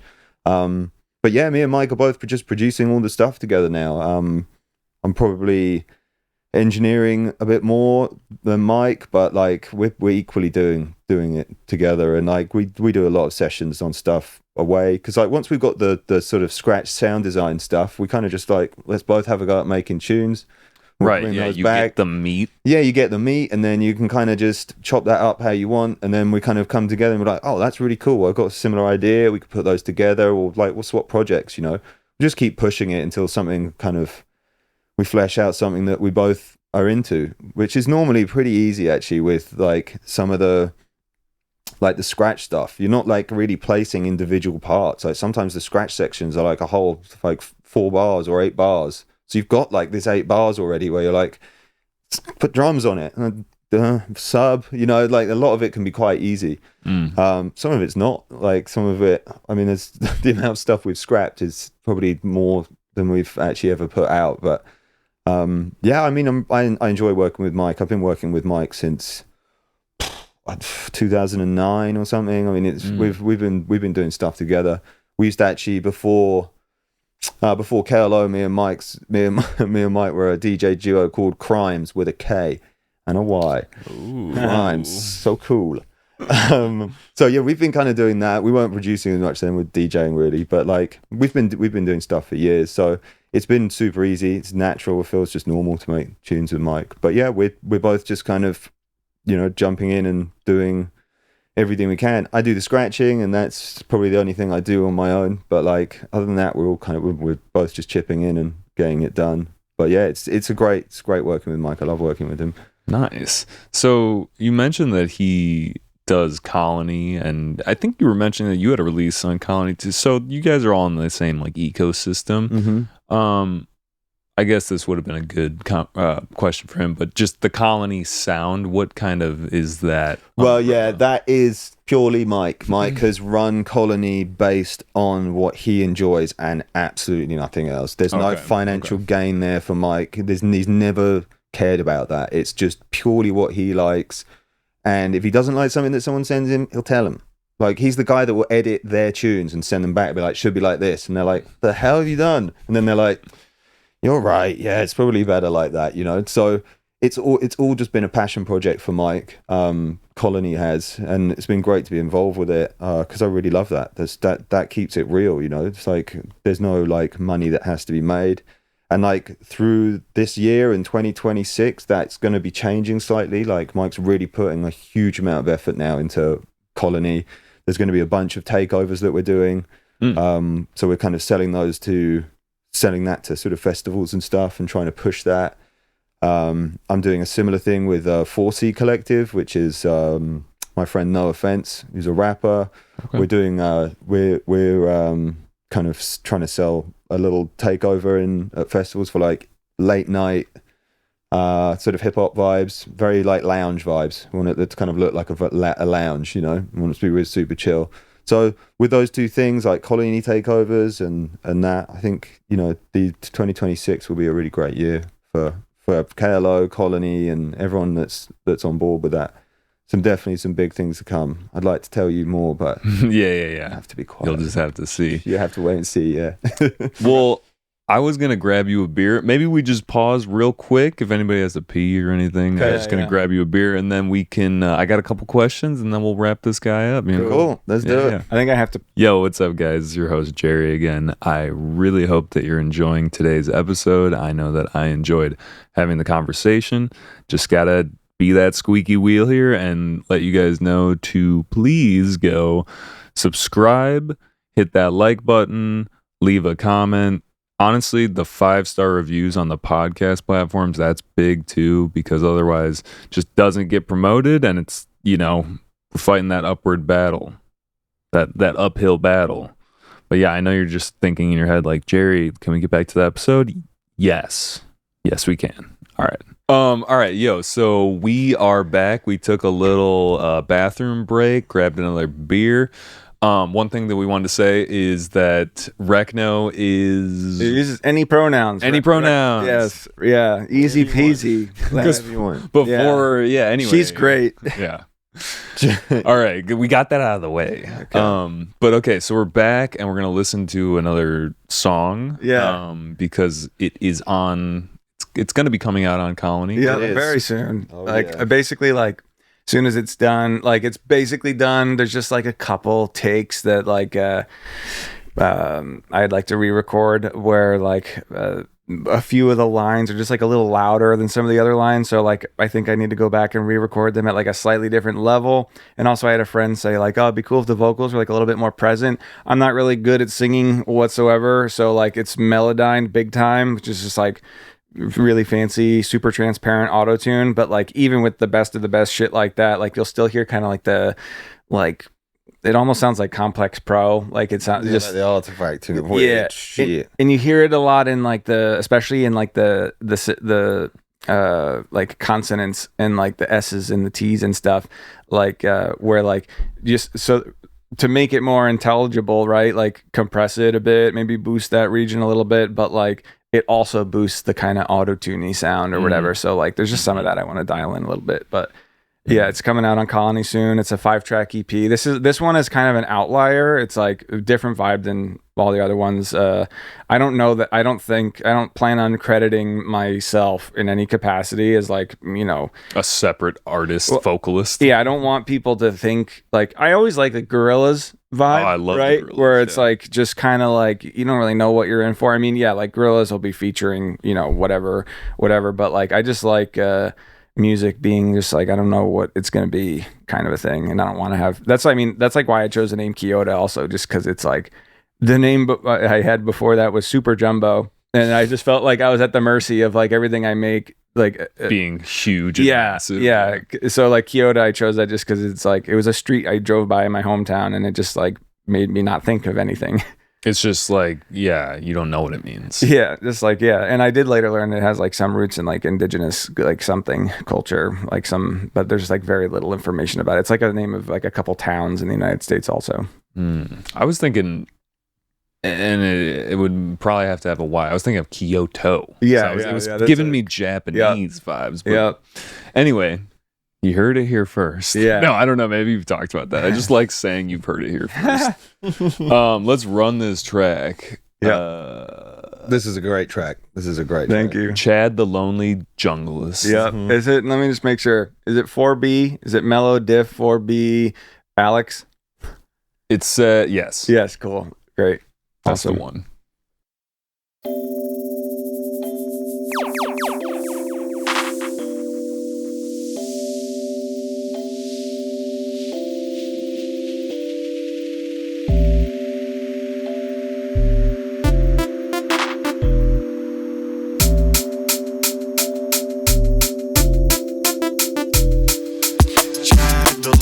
junglist. Paces round the venue. Has but only one wish. Something he must tell you. Kids these days can't be matched to save their skin. Back in my day, we would pay to spin. If only it were so easy for me when I was your age.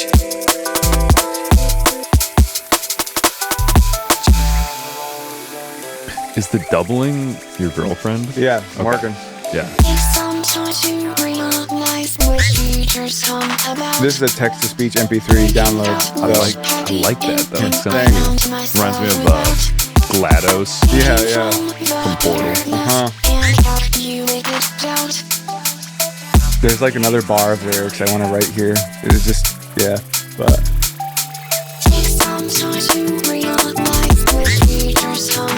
This is sick. Thank you. This is great. It's so good.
The hooks are fucking so good. I love it.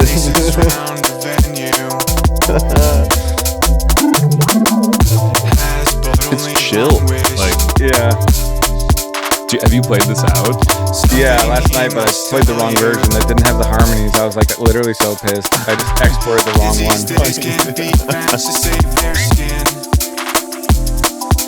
Back in my day, we would pay to spin.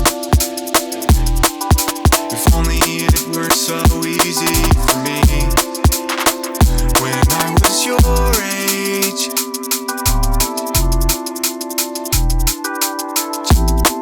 Yeah, that's pretty much it. And then it just kind of rips out. So dope. Love it. Love it. Thanks. Yeah, really, really cool track, that one. Thank you. Yeah, it's like meant to be kind of like an earnest kind of ode to Chad. Like, because it's like, you know, like it's very easy to shit on like the old head who's bitter about, you know, yeah, the back scene. in my day, we didn't have cell phones. Yeah. Or whatever. And I would, you know, I don't feel like Chad. This is in no way like how I feel or something.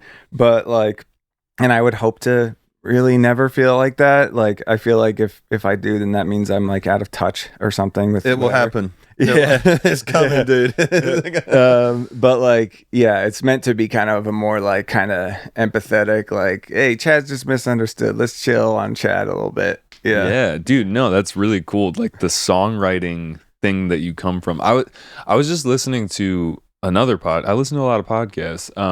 Rick Rubin's podcast, he was talking to Darren Malakian, I think that's his name. He's the other guy, not the other guy, one of the guys from System of a Down. And they were talking about how like their music, it's like goofy and quirky, and the lyrics like they don't make sense fully, but then it has that energy as well. And it's hard to do that, to be like quirky and whatever, and then also have good music that's taken seriously. And I feel like that, like, it's quirky, but I'm fucking jamming. Hell, you know, yeah. Kind of reminded me of that a little bit. Yeah, it's like I mean, yeah, I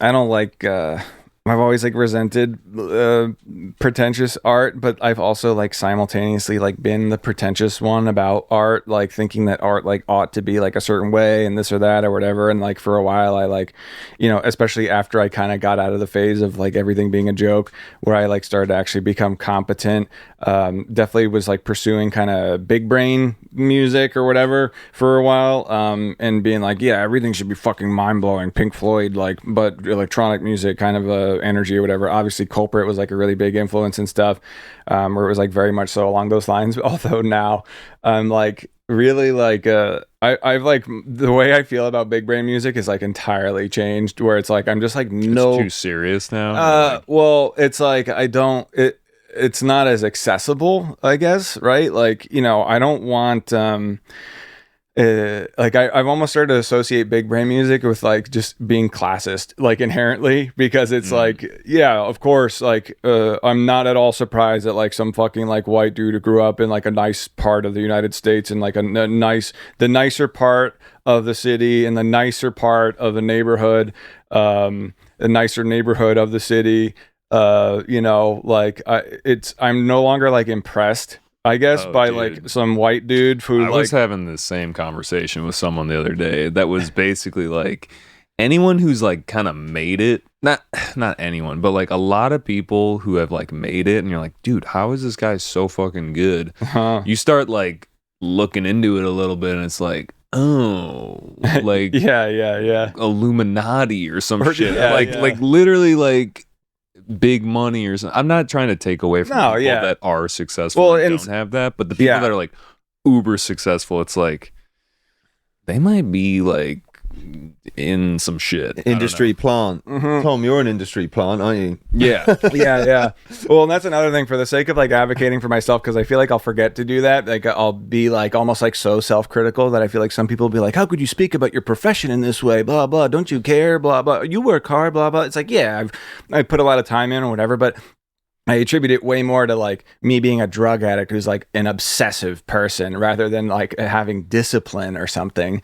Like I didn't necessarily need to have the discipline that like, you know, other people kind of might have had to have. Like I don't know, like but yeah, like I work hard and stuff. I put a lot of time into all of this and whatever, but like I also just feel like very lucky. I feel like luckier every day, like in a way that I'm like super grateful for. So I don't want that to get like twisted, and I almost forget to include that, just because I kind of like I like am maybe a little naive in that like I kind of like assume that like people aren't going to like either weaponize like my honesty or my vulnerability against me, although like it does happen like big time. Online is a scary place. Yeah, it's not sometimes productive most of the time for like there's a really good article that I've yet to read on this subject, and it keeps coming up in conversation by this dude Mark Fisher. He wrote this book called Capitalist Realism that changed my life. It came out in like 2009 or so, but he wrote an article called Exiting the Vampire Castle that was like in regards to online social spaces like Twitter being just like antithetical to like like leftist or like revolutionary like movements or whatever, and like used like some example of like a peer or like a professor of his like basically just like getting absolutely dragged through the mud. I don't know if he got canceled or this or that or whatever, but basically just saying how it's like, yeah, like you have a lot of people that would otherwise agree on a ton of things and like actually push the needle forward, but like online spaces though, it would not appear that way whatsoever, and like it would actually appear quite the opposite. Like everyone hates each other. Yeah, dude, I completely agree. Yeah. That's all I have to say on that. Yeah. Basically. So something fun I've been doing on this podcast lately is this magical book of questions. And basically you just choose a number between 1 and 3,000, and then I read you the question. So who'd like to go first? I'll go first. I'll do 5. What was it? 3,000. 1 and 3,000. I'll do 5, 6, 7. 5, 6, 7. Dude, wait, I can't even say why that's relevant to me because it's someone's number that I don't know. You're not going to know. Social security number. Yeah, no. It's your social security number. Yeah. Yes, no. When you have to study for a test, what is a proven successful method? Wow. Like as an adult, how many tests do you have to take as an adult? Like your driving test? Yeah, I mean, if I'm honest with you, any test I've ever taken, there's been absolutely zero prep. I was borderline. I can't say that word, but I was borderline, not very smart at school, so the testing and stuff didn't go. Now, what test do I have? I guess you kind of tested it. Your job, right? You get tested when you go and DJ. What prep do I do? No, I'm kind of useless. If I'm honest with you, I'm useless at that. I'm very. This question is just like I'm very in the moment. Yeah, I mean, we could pick another one maybe. I don't think I've. Should we go to the one right below it? Yeah, come on. Yeah. What's the other 3 digits of your social security number? Do that one. Yeah. Okay. The next one is, what's a common topic at your dinner table?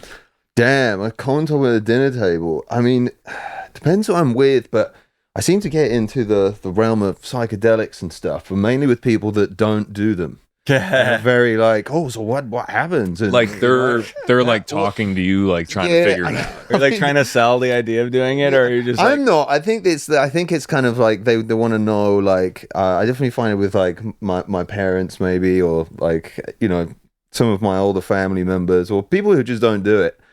I'm not sure what that says about me, because they can probably see it written all over my face. Like, yeah, this guy, he knows what's up. But yeah, that seems to be one of them. Or you know, maybe tour life as well. Like, I get a lot of questions by people about that, because it's kind of a weird thing to be doing, really. I mean, I think about that all the time. What weird life I'm living. Like, what am I? You make computer noises on your computer. I think about bleep bloop, and then you play them, and people move their bodies, and then a man gives you money afterwards. I mean, it's like it's just mad. Like, the whole thing is just very odd. It's like an odd thing. But yeah, I'd say touring and psychedelics probably. Okay. Well, actually, now that you both mentioned it, you said that you were taking psychedelics as a youngin, and you obviously have had some experience as well. Do you guys still partake? Oh yeah. Okay. Yeah, love mushrooms. Okay, yeah, mushrooms are like the new weed, dude. Yeah, well, yeah. Not actually, though. But like, yeah. Just on record, I'm playing a character lone drum right now. Yeah. For any of the visa people that are watching, any of the government, just... So one thing... I'm a character here. I don't actually do any of this. It's a hologram. This is a hologram. Yeah. Yeah, you did, and he does it, the character lone drum is talking about doing it at home anyway. Yeah, he's doing it. No, privately. No, I'm not. I'm not allowed to do that either. No. Just maybe we'll cut this bit. All right, no one did drugs. No one did. No one's ever. None of us have ever done them. But like the character who I play has maybe partaked in all of them. we'll save that conversation for another time. It's a great idea. Yeah. Let me get my next visa first. Let's do the 1 in 3,000 question for you. Yeah, 1024. 1024. Yeah. Why did you pick 1024? Like a megabyte or whatever, gigabyte. Oh, see, dude, that's what I'm saying. I always say, like, squared. The numbers matter. I got bits in the brain. Okay.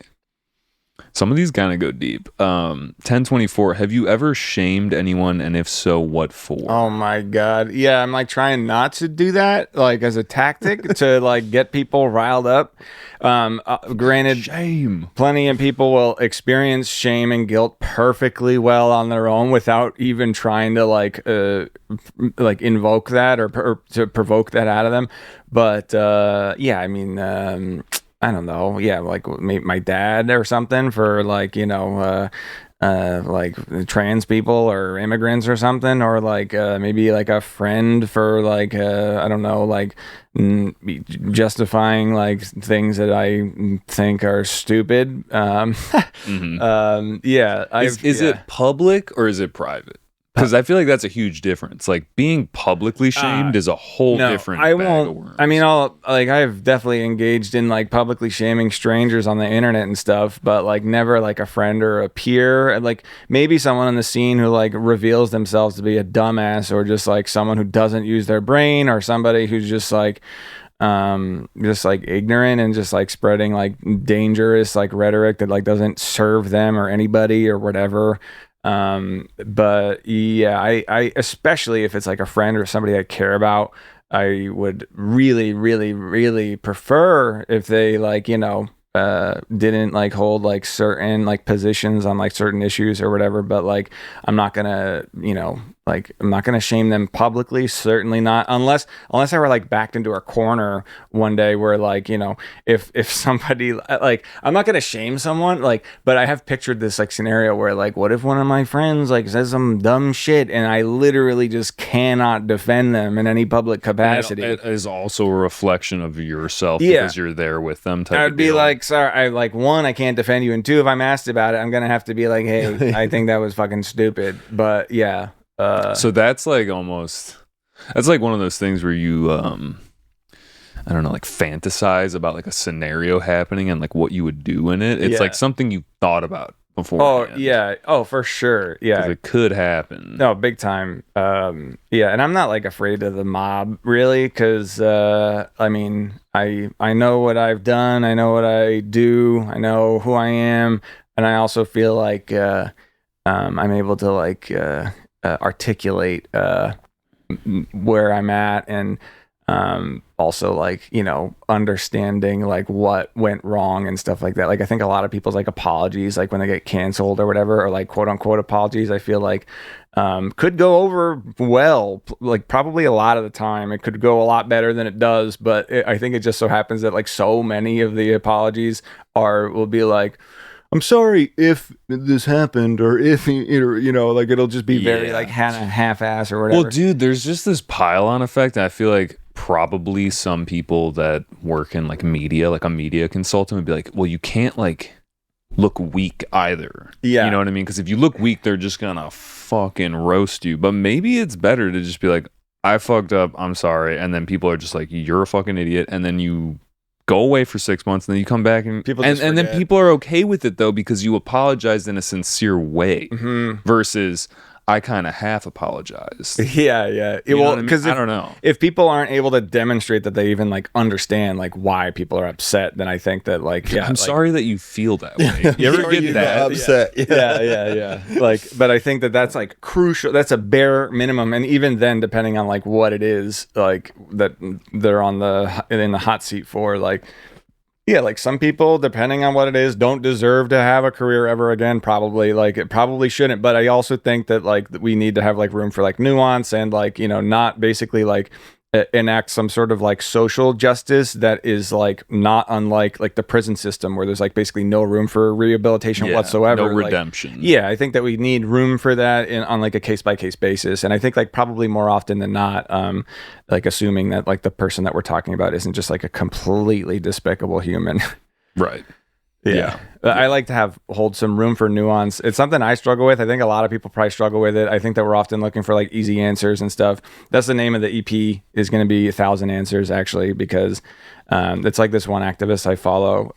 It's just honestly, it's a banger line that like, yeah, there's no one answer. There's no one solution. There's also no one like bad guy or bad person. There's literally thousands of answers, and we are all like, we all have the capacity and the potential to like be one of those answers. I also, being like a rebellious type. I mean, I'm not saying you're super rebellious or anything, but like being like kind of a shit stirrer, that also just doesn't sound right. You're good. Oh, that's fine. How about rebellious shit stirrer? Yeah. I think that's what he prefers. Yeah. Like someone that kind of like, puts their opinions out there. You gotta also like, if you dish it, you kind of gotta take it. Do you have that mindset too? Oh yeah. Well, and that's like, because like there's a lot of people use a term like liberal in like a way that like, I mean, it depends on how you define it, and it depends on like whether or not it would be fair to call it incorrect how most people use it. But like, I guess you could call it the how do you say it? Colloquial. Whatever, Yeah, I think like the colloquial use. I don't even of know it, what that means. I just know how to say it. I think it's just like because there might be like a definition of a word, but then there's like how a word is like understood and used by like many people. That's the definition of colloquial. That's my understanding. Look it up though. This is how I like to. This is how I like to look up word definitions, is like first like pitch what I think it means, because this is like how we learn language. Used in ordinary or familiar conversation, not formal or literary. Yeah. So yeah. Okay, cool. Yeah. So yeah. Like I think that liberal to most people it means like the same thing as like leftist or something. When I think of what a liberal is, it's like kind of in a classical sense of like post like French Revolution, where like that's where a lot of these like liberal like philosophical like foundational ideas kind of like came from. And like literally so many people that like even conservatives, most conservatives are liberals in that they believe in private property, they believe in like freedom of speech, and kind of like you do you, I'll do me, like we'll leave each other alone, blah blah. And like I also, in a sense, it's kind of like devoid of any conviction, or at least like how I interpret it, as like someone who's basically like a leftist and like not a liberal, but like still kind of unlearning a lot of that stuff, where it's like, yeah, freedom of speech is cool and stuff like that, but also it's like, it's like the paradox of like tolerance and whatever. What did you ask me? What the hell you say? I don't remember. I said you're a shit stirrer. Yeah. Okay. So like I've begun to like associate being a liberal with like being like an insufferable people pleaser, and like we're to the extent where it's almost like kind of narcissistic, right? Because it's like if we're just like yesing everybody all the time, and like we don't really like take yes queen. Yeah. If we don't like take a stance or have a position on like anything at all, then like that will eventually cause problems, even in like interpersonal relationships, especially in interpersonal relationships. But like this is from like a household level, a friendship level, relationship level, all the way up to like a systemic, like societal level and stuff, where like I have started to, especially as I started to get more and more into this, like I grew up a big time people pleaser. I still am. Makes me really uncomfortable if people around me like are not like totally jolly and like happy and shit. But like I gotta get used to that, like because so like I'm kind of using it like as I'm using my radical viewpoints almost as like an antidote towards like this like insufferable people pleasing part of me that I used to think was, because you believe in this, you stand by it, and if people are upset by it, it's like, well, that's part of my identity. Yeah, exactly. So I'm not gonna forgo who I am. Yeah. Because it's been very painful in the past. And in the past, I've just gaslighted myself, be like, maybe I'm crazy. Maybe they're smarter than me and blah, blah. Or like maybe they know better and whatever. What do we call that voice, by the way? Because I love when I don't know. It's just like a kid who doesn't fully know how to talk yet. I give that also, I feel like that has a finite lifespan. I feel like 2 years, 3 Yeah, years. this is maybe. dated. You're You're listening not even to this just in dated. 2026. People are going to be like, that's ableist. No, I'm It will be. There's You're gonna get cancelled because of that. Because I'm sure there's some adults that talk like that. But I think most of the time when people do the voice, it's like a child, right? Like, I hope nobody talks like that other than children. That'd be horrific. Yeah. I'm like painfully. You're an asshole. I don't know if I think too much or if I think like precisely the right amount. I think think too much for sure. I'm on the level of too much. Yeah. So one of my New Year's resolutions was to think less and do more. Oh, for I was sure. just like, yeah, same. I like that. Yeah. And the way I kind of internalize that sort of vibe is like, even if it's the difference between like doom scrolling or like reading a book, like you could read a book about like some really depressing shit, but it won't like activate your like limbic system and like get you all fired up in the way that like doom scrolling on like Facebook would or whatever. So like reading about like history or politics or philosophy or whatever, like can almost feel like cathartic and like liberating. Whereas like if I were to read that same fucking shit on like Twitter or Instagram, and then I got to see all these fucking opinions and where like maybe half of them are like literally not even real people, it's a totally different vibe. That's actually really real. Like when I read a book, or I don't read that many books, but I listen to a lot of books on tape. And yeah, there is like zero impedance. You're just listening to what this person had to say, and then you think about it, and then that's it. Yeah. Like there's no comments section.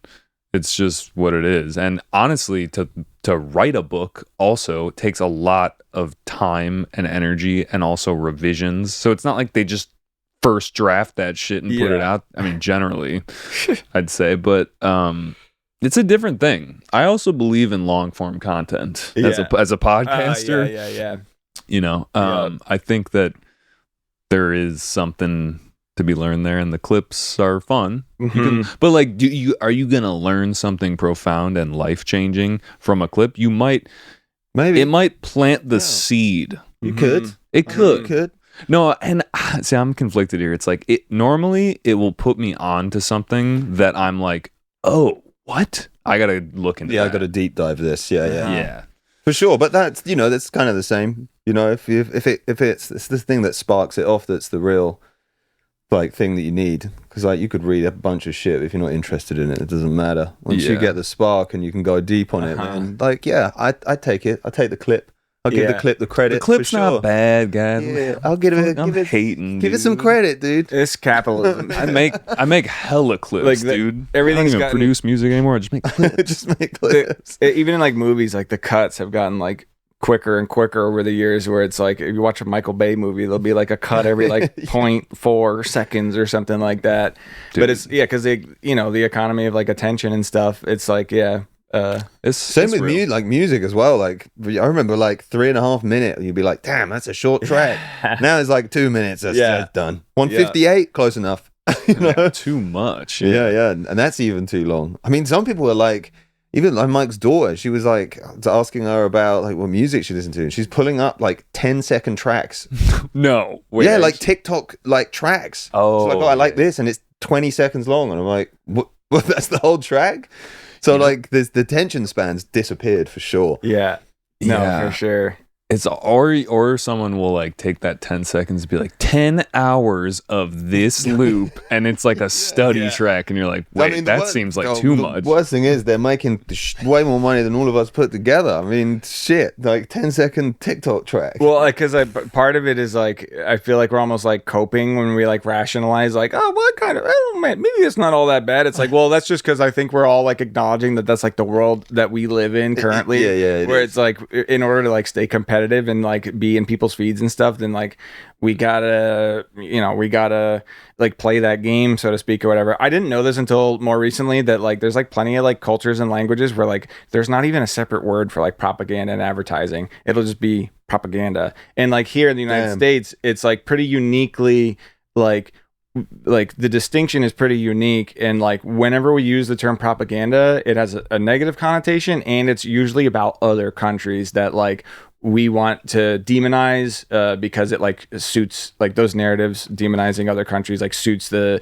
geopolitical interests of the United States in particular. But like I've always resented like having to advertise and stuff like that. It feels icky. It feels like manipulative to be like, hey, you want this? You got to like trick people into like liking you or some shit, or like wanting to buy your product, or it's like a trick. It's like I literally feel like magic trick, like I'm just tricking people, or whatever. But like learning more about like you know, there were some great leaders in history who were very keen on propaganda, and like understood its like usefulness.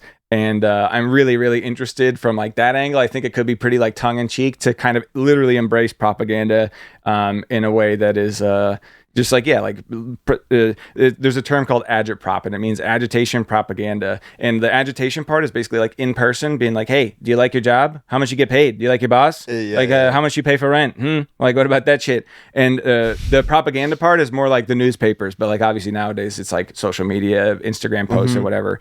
So if I literally am like, I'm borderline spamming propaganda, at least on my Instagram stories, because I'm not like disciplined enough yet to have a neatly packaged and I would like to get better at this, because your website looks great. Thanks. I'm gonna say that. Thanks. Yeah, it looks good. Thanks. That was Nox Lumina helped me out with that too. He's awesome. Dude, this shit looks concise. Yeah. All right, guys. Well, we've gone to a lot of places in this conversation. One thing I guess that I always ask is, we talk about concerts at the start of the show. Talked about your first concert with NSW. We talked about your first concert in general, but what's like the game changer, the concert that you went to that you were just like, whoa, that was some next level shit, that maybe you expected it, maybe you didn't expect it, but it influenced you in a way? That's pretty tough. You came out a changed person. I would actually probably say it was the first K.L.O show we played at Infrasound, which was our first ever show in 2016. Which stage was it? It was the Treehouse stage, and that was the swamp. That was the Infra swamp that year. I've heard of this. And dipshit over here turns up in shorts and trainers, and then I turned up and I was like, oh wait, this isn't Sunny Fun Festival. This is muddy, terrifyingness. But that was, for me, like coming from the UK and jumping straight into something like that was huge for me, because I'd been to festivals and stuff before, but they were like, you just go in and kind of get fucked out with your friends. It was like maybe a couple of people that I wanted to see, and this was like, damn, I'm like playing the show and like I want to see everyone on the lineup, I want to see all this. So I think that was probably the one for me that like, I think that's when I realized like there was a potential to have a career in music properly and not just sort of fucking about when we did that. And like it was great. I mean, we also played, I think we played for 5 hours or something for the sunrise. Yeah, me and Mike just kept going and going. They were like, we've got no one to play for sunrise. And we were like, well, I guess we'll do it. And we just kept going and going. So that would be like one of the things that I'll never forget. That was... even though it was tough, because that year, as people might not know, it was like muddy and like a swamp. 4 foot of mud. Like it took you hours to get anywhere.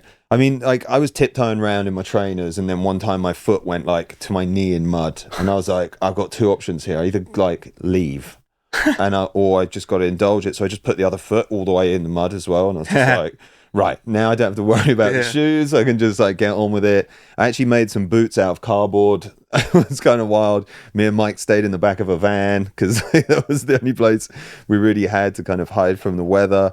But it was crazy. But it kind of made it too, That's what I've heard. It's like you had to deal with the forces of nature, and you overcame it. Yeah, and had a great time. Regardless. It was really great. Like so that was my eye opening moment. I think like. Not even sure that it was necessarily just a festival thing, but like that was the moment where I really thought, oh wait, this is sort of bigger than I thought it was, And from not seeing, we don't have this sort of scene in the UK. It doesn't exist, and if it does, it's about 10 people. So I always hear people talk about the differences and just like how Americans are just like so about so many different things. Even like the sound system culture, like we don't really have that in the UK. People aren't like, oh, cool, function ones. They're like, speakers, great. Like, yeah, they just so happen to be function ones. Yeah, they don't know what the fuck's going on with that. Interesting. So yeah, like that's crazy to see as well. Like there's the people are much more like into it than like just the party aspect. They're like, well, we ain't going because this sounds bad. The UK, I'm like, oh, my ears are bleeding. This is cool. You know, like, yeah. So there's definitely that as well, and I think like that probably all just kind of all came into one sort of thing where I was like, wow, this is so different. Are Americans just like obnoxiously trendy? Is that like kind of what it is, that they just want to be in the know about things? There's definitely something like that. I definitely, with the sound system culture, like it happens that the sound systems that look nice are the ones that people are really into. People like live farther apart here too, right? Than the UK. Oh, I feel like God, yeah, the UK fits into America 75 times. So like, really, yeah. So I mean, it's wow. Yeah, I don't even think the UK is as big as Texas. Like, that's nuts. Yeah, it's crazy. So yeah, it's a lot more spaced out. Yeah, like the individualism, I think is really strong in both the United States and the UK. I think like Margaret Thatcher or whatever had like a quote where she said like, there is no society, there's only individuals, which is like, that's some like abusive parent type shit, like sort of thing that one would say. But like here in the United States, like, I mean, I would guess like just trying to like speculate as to like why like the scene is kind of like stronger here or whatever. I mean, yeah, I think people associate the United States with like more opportunity and stuff like that, but also like, yeah, like you have a bunch of like suburban kids that just like it takes like 20 minutes for them to like go anywhere, do anything, whereas like, if you lived in like a smaller neighborhood or community, like maybe you wouldn't be as desperate and like thirsty to like go to a festival and be like, whoa, a bunch of people like really close and hanging out, like this is alien almost to so many Americans. That makes sense. Yeah, I definitely think like you guys are deep diving more, like as a fan, they're deep diving more into what they're doing because it means more to them. They want the community, they want to be a part of it, so they're going to just like be in every little detail of it. Yeah, it's like, I mean, I've had people tell me stuff and I'm like, how do you even know that about me? I don't even know that about me. Like, what do you mean? Like, yo, I saw that thing you did, and I'm like, did I? And they're like, yeah, look, check this out. I'm like, I did do that. That's crazy. Like, that's sick, actually. Like the details of the systems. I think you're right. It's like people are like coming to one thing and they want to be the expert at that instead of just being like, oh, well, there's something here, there's something there. Like, you don't really have to travel far to do anything. Like, I mean, more power to you. Thank you. Because that's like what makes things really special too at the same time. Absolutely. It's like the enthusiasm. Yeah, of course. I mean, none of this exists without people coming and listen to the music. Yeah. Like they're the people that, that's why I was like, people who are a bit like off with fans or they don't want to like meet them or whatever. I'm like, dude, that guy's paying your bills. Yeah. Like, don't be a dick. Like, say what's up. Like, yeah. These are the people that are keeping like this whole thing afloat. Yeah. Like we ain't keeping it afloat. We're getting paid. Yeah. And it's like a lot of people act like we do this like entirely on our own or whatever. And when it's like, okay, yeah, sure, like as if we were like raised by wolves, we'd be making like Nero-based music, tip hop, whatever. Like, yeah, right. Yeah, I get what you're saying. What was your concert? Because what was it? The Game Changer. It was my first festival was Farm Fest, which is like that's where Submersion is now. Actually, 2015. I think I played, and I think like Jade Cicada played, but he was on like main stage. I played in like I think a bus, and it was like probably the most people I had ever played for, but also just like get into the same experience I'm talking about, where it's like whoa, like all these people and just having fun, and there's food trucks and people give each other water sometimes. And yeah, it's like it's amazing. You've never been to a festival, and you go to a festival, you're like, this is pure freedom. Yeah, it's like you're microdosing anarcho-communism like at festivals. But it's also for a short period of time, and you're like, wow. And then you go back to like normal life and you're like, Wow, that was really special. Like, that felt more real almost in some ways. Is that because reality sucks so bad, or is it because the festival's good and they can't ever quite work it out? Yeah, exactly. No, I think it's the first thing. It's escapism. Yeah. No, the festivals are good. You know, we are all escaping. It's both. That's the tough thing. Yeah. But you also, like, I feel like an arc for a lot of people is go to a festival one time or whatever, your first festival, and then you just get sucked in, and you do that for like 10 years or like 5 years, however long your arc is. It's I'll like, just do this. I'll just sell it's like pins or grilled cheese. Yeah, dude, and I think it's great, honestly. To be fair, the guy selling grilled cheese is making way more money than we are. Me like I got a free bacon like little pin for life, but I just got to remember to like bring it with me. You got a bacon pin from I forget what's, it's like one of the it's a grilled cheese truck. Damn, it's like if you show that, they're like, hey, this guy's part of the black tribe. card. Yeah, they won't charge me for bacon. Fuck, I'm like, wish I could remember the name of the particular you gotta truck. find They're at Infrasound, but Infrasound also is like, I think one of the like Infrasound, like Submersion. There's like a few other bucket list ones. Like I really, really, really want to play Shambhala. But like there's very few other like big bucket list like festival kind of things, because it's like, yeah, like in terms of like innovation, like I mean Burning Man, I wouldn't even consider that a festival, because it's just like that. I feel like I would need to just be in like the prime like shape and like mental and physical everything, just have that shit sorted, and finances too, like needing I'd need an RV. I couldn't tent that. It would break me. I think have the finances actually. Well, that's it. Like if we could all go, if we had the finances to just or if we were okay with like just suffering. No, see, I'm not okay with that. I'm like, especially in a desert, I'm like, this feels a little dicey. Well, turn up with a bottle of water. It's like, that's not going to do shit. You know, for the week that you're there or whatever. Yeah, I don't want to feel like shit the whole time. No. But then again, maybe you go and that's what happens, and then you come out and you're like, dude, yeah, I appreciate life now. Fucking changed. I'd like to go, but it is a bucket list, but I don't feel prepared. Yeah, like I don't know when I will.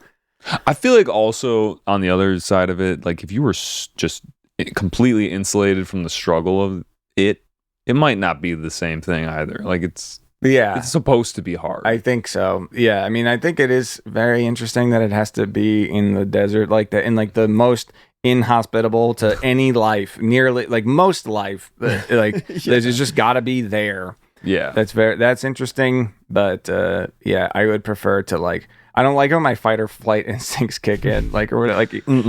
Because then you don't know how you're gonna be. So like, holy shit! It's like even just like how cold it was at Snowda walking around on the streets. It was so cold. I'd never been that cold where like it literally made me feel like it was like minus 18. Fear. I don't know what that is. Yeah, like just the Grim Reaper type shit, just like lurking. Like that's like it was so. Was it cold. warmer in the crowd? Yeah, no, inside it was chill. Yeah, it's inside. It was inside. Yeah, it's inside. The Armory. Yeah, which is a great venue. Yeah, really good venue. Yeah, but outside, and there were people queuing out there and stuff, and I was like, God damn it! Like you were cold. I was freezing.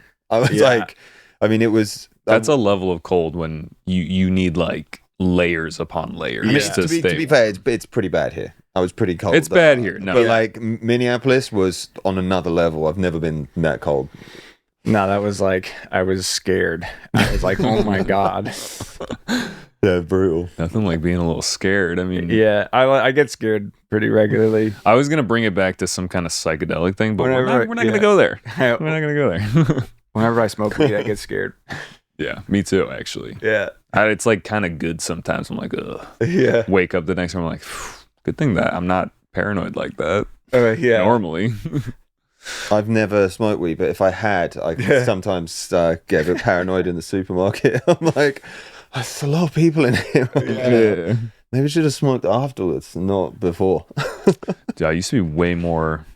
Anyway, let's we'll wrap it. We'll wrap it. Come on. All right, guys. So. Yeah, we did a great job. Thank you guys for coming. Thank you so much for having us. Yeah, it's been great. Time. Yeah, absolutely. So let's just do shout outs real quick. Anyone that has been pivotal in your career, anyone you just want to say what's up to, quick shout out. Morgan, love you. My mom, all my friends. Andy Dees, Josh Smiganot, and Jake Maxfield, Cam McMahon, Mark Simba, and so many more. Everybody I've met in Denver. Got basically anybody and everybody to thank. I feel like I owe everyone everything. Fair enough. Yeah, I mean a lot of the same people in your list as mine. I mean anyone that's in the scene, you know, anyone that I've hung out with, any homie in the scene, big ups to you. Obviously Mike Wallace, like amazing. Dave as well, Tipper, big up to him. You know, he's been a great friend over the years and a huge inspiration to everyone. So big ups to that guy. And I'll give a little shout out to Cloud D as well. Brickwife stuff coming soon. Yeah, it is a joke, by the way, everyone. It's not serious. So anyone that thinks it's serious is not serious. It's a joke. But yeah, we got some cool stuff. Yeah, all my homies in Denver, shout out to them. All my homies all over the States. Just, yeah, big thank you to all of them. And yeah, mom, dad, you know, I love you guys too. Here and there. And where can people find you, like online? So for me, Instagram, you can find me Lone Drum on there, or K.L.O Noise on Insta. That's the main spot. Facebook, the usual, and then SoundCloud and Bandcamp for all of that stuff. But yeah, the usual spots. Yep. Instagram, Blue Sky, Discord. I think Instagram, Blue Sky is Keota with 5 A's. Discord, I think it's like Keota is a goober, but Keota-tunes.net's my website. I got a Patreon, Keota, or patreon.com/Keota. You got some Patreons too. Yeah, I got some like, patrons. Sorry. I got I got like 100 monthly subscribers at like roughly $10 a month or so. So transparent. Yeah, and so I put it up there. Yeah. I like you can see how much money I get there. Like I put that there because it feels congruent with what I say and shit. Yeah. Fair. Yeah. Oh, and big ups to you too. Hey, Yeah, yo, big ups. Big ups. That's why I put the shout out section, dude. Just Yeah, so just like, your podcast. Yeah. You're just like kind of. It's like when you say sorry. what about me? When you apologize to someone who you really just want an apology from. They're like, all right, so. And then they don't, and then you just like created the perpetuated the weird dynamic where they think they got nothing to apologize for. Yeah. And then you're just more pissed. Yeah. That's never happened to me. I don't know what that's like.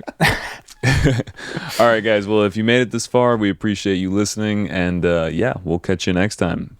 Peace. Yo, what's up, guys? This is your host, Jerry. Thanks for tuning in. If you enjoyed the episode, don't forget to like and subscribe. If there's someone you'd like to see on the show, leave a comment below. And if you're listening on a podcast platform, we'd appreciate it if you leave a review and hit that 5-star rating. Thank you for your support, and we'll catch you on the next one.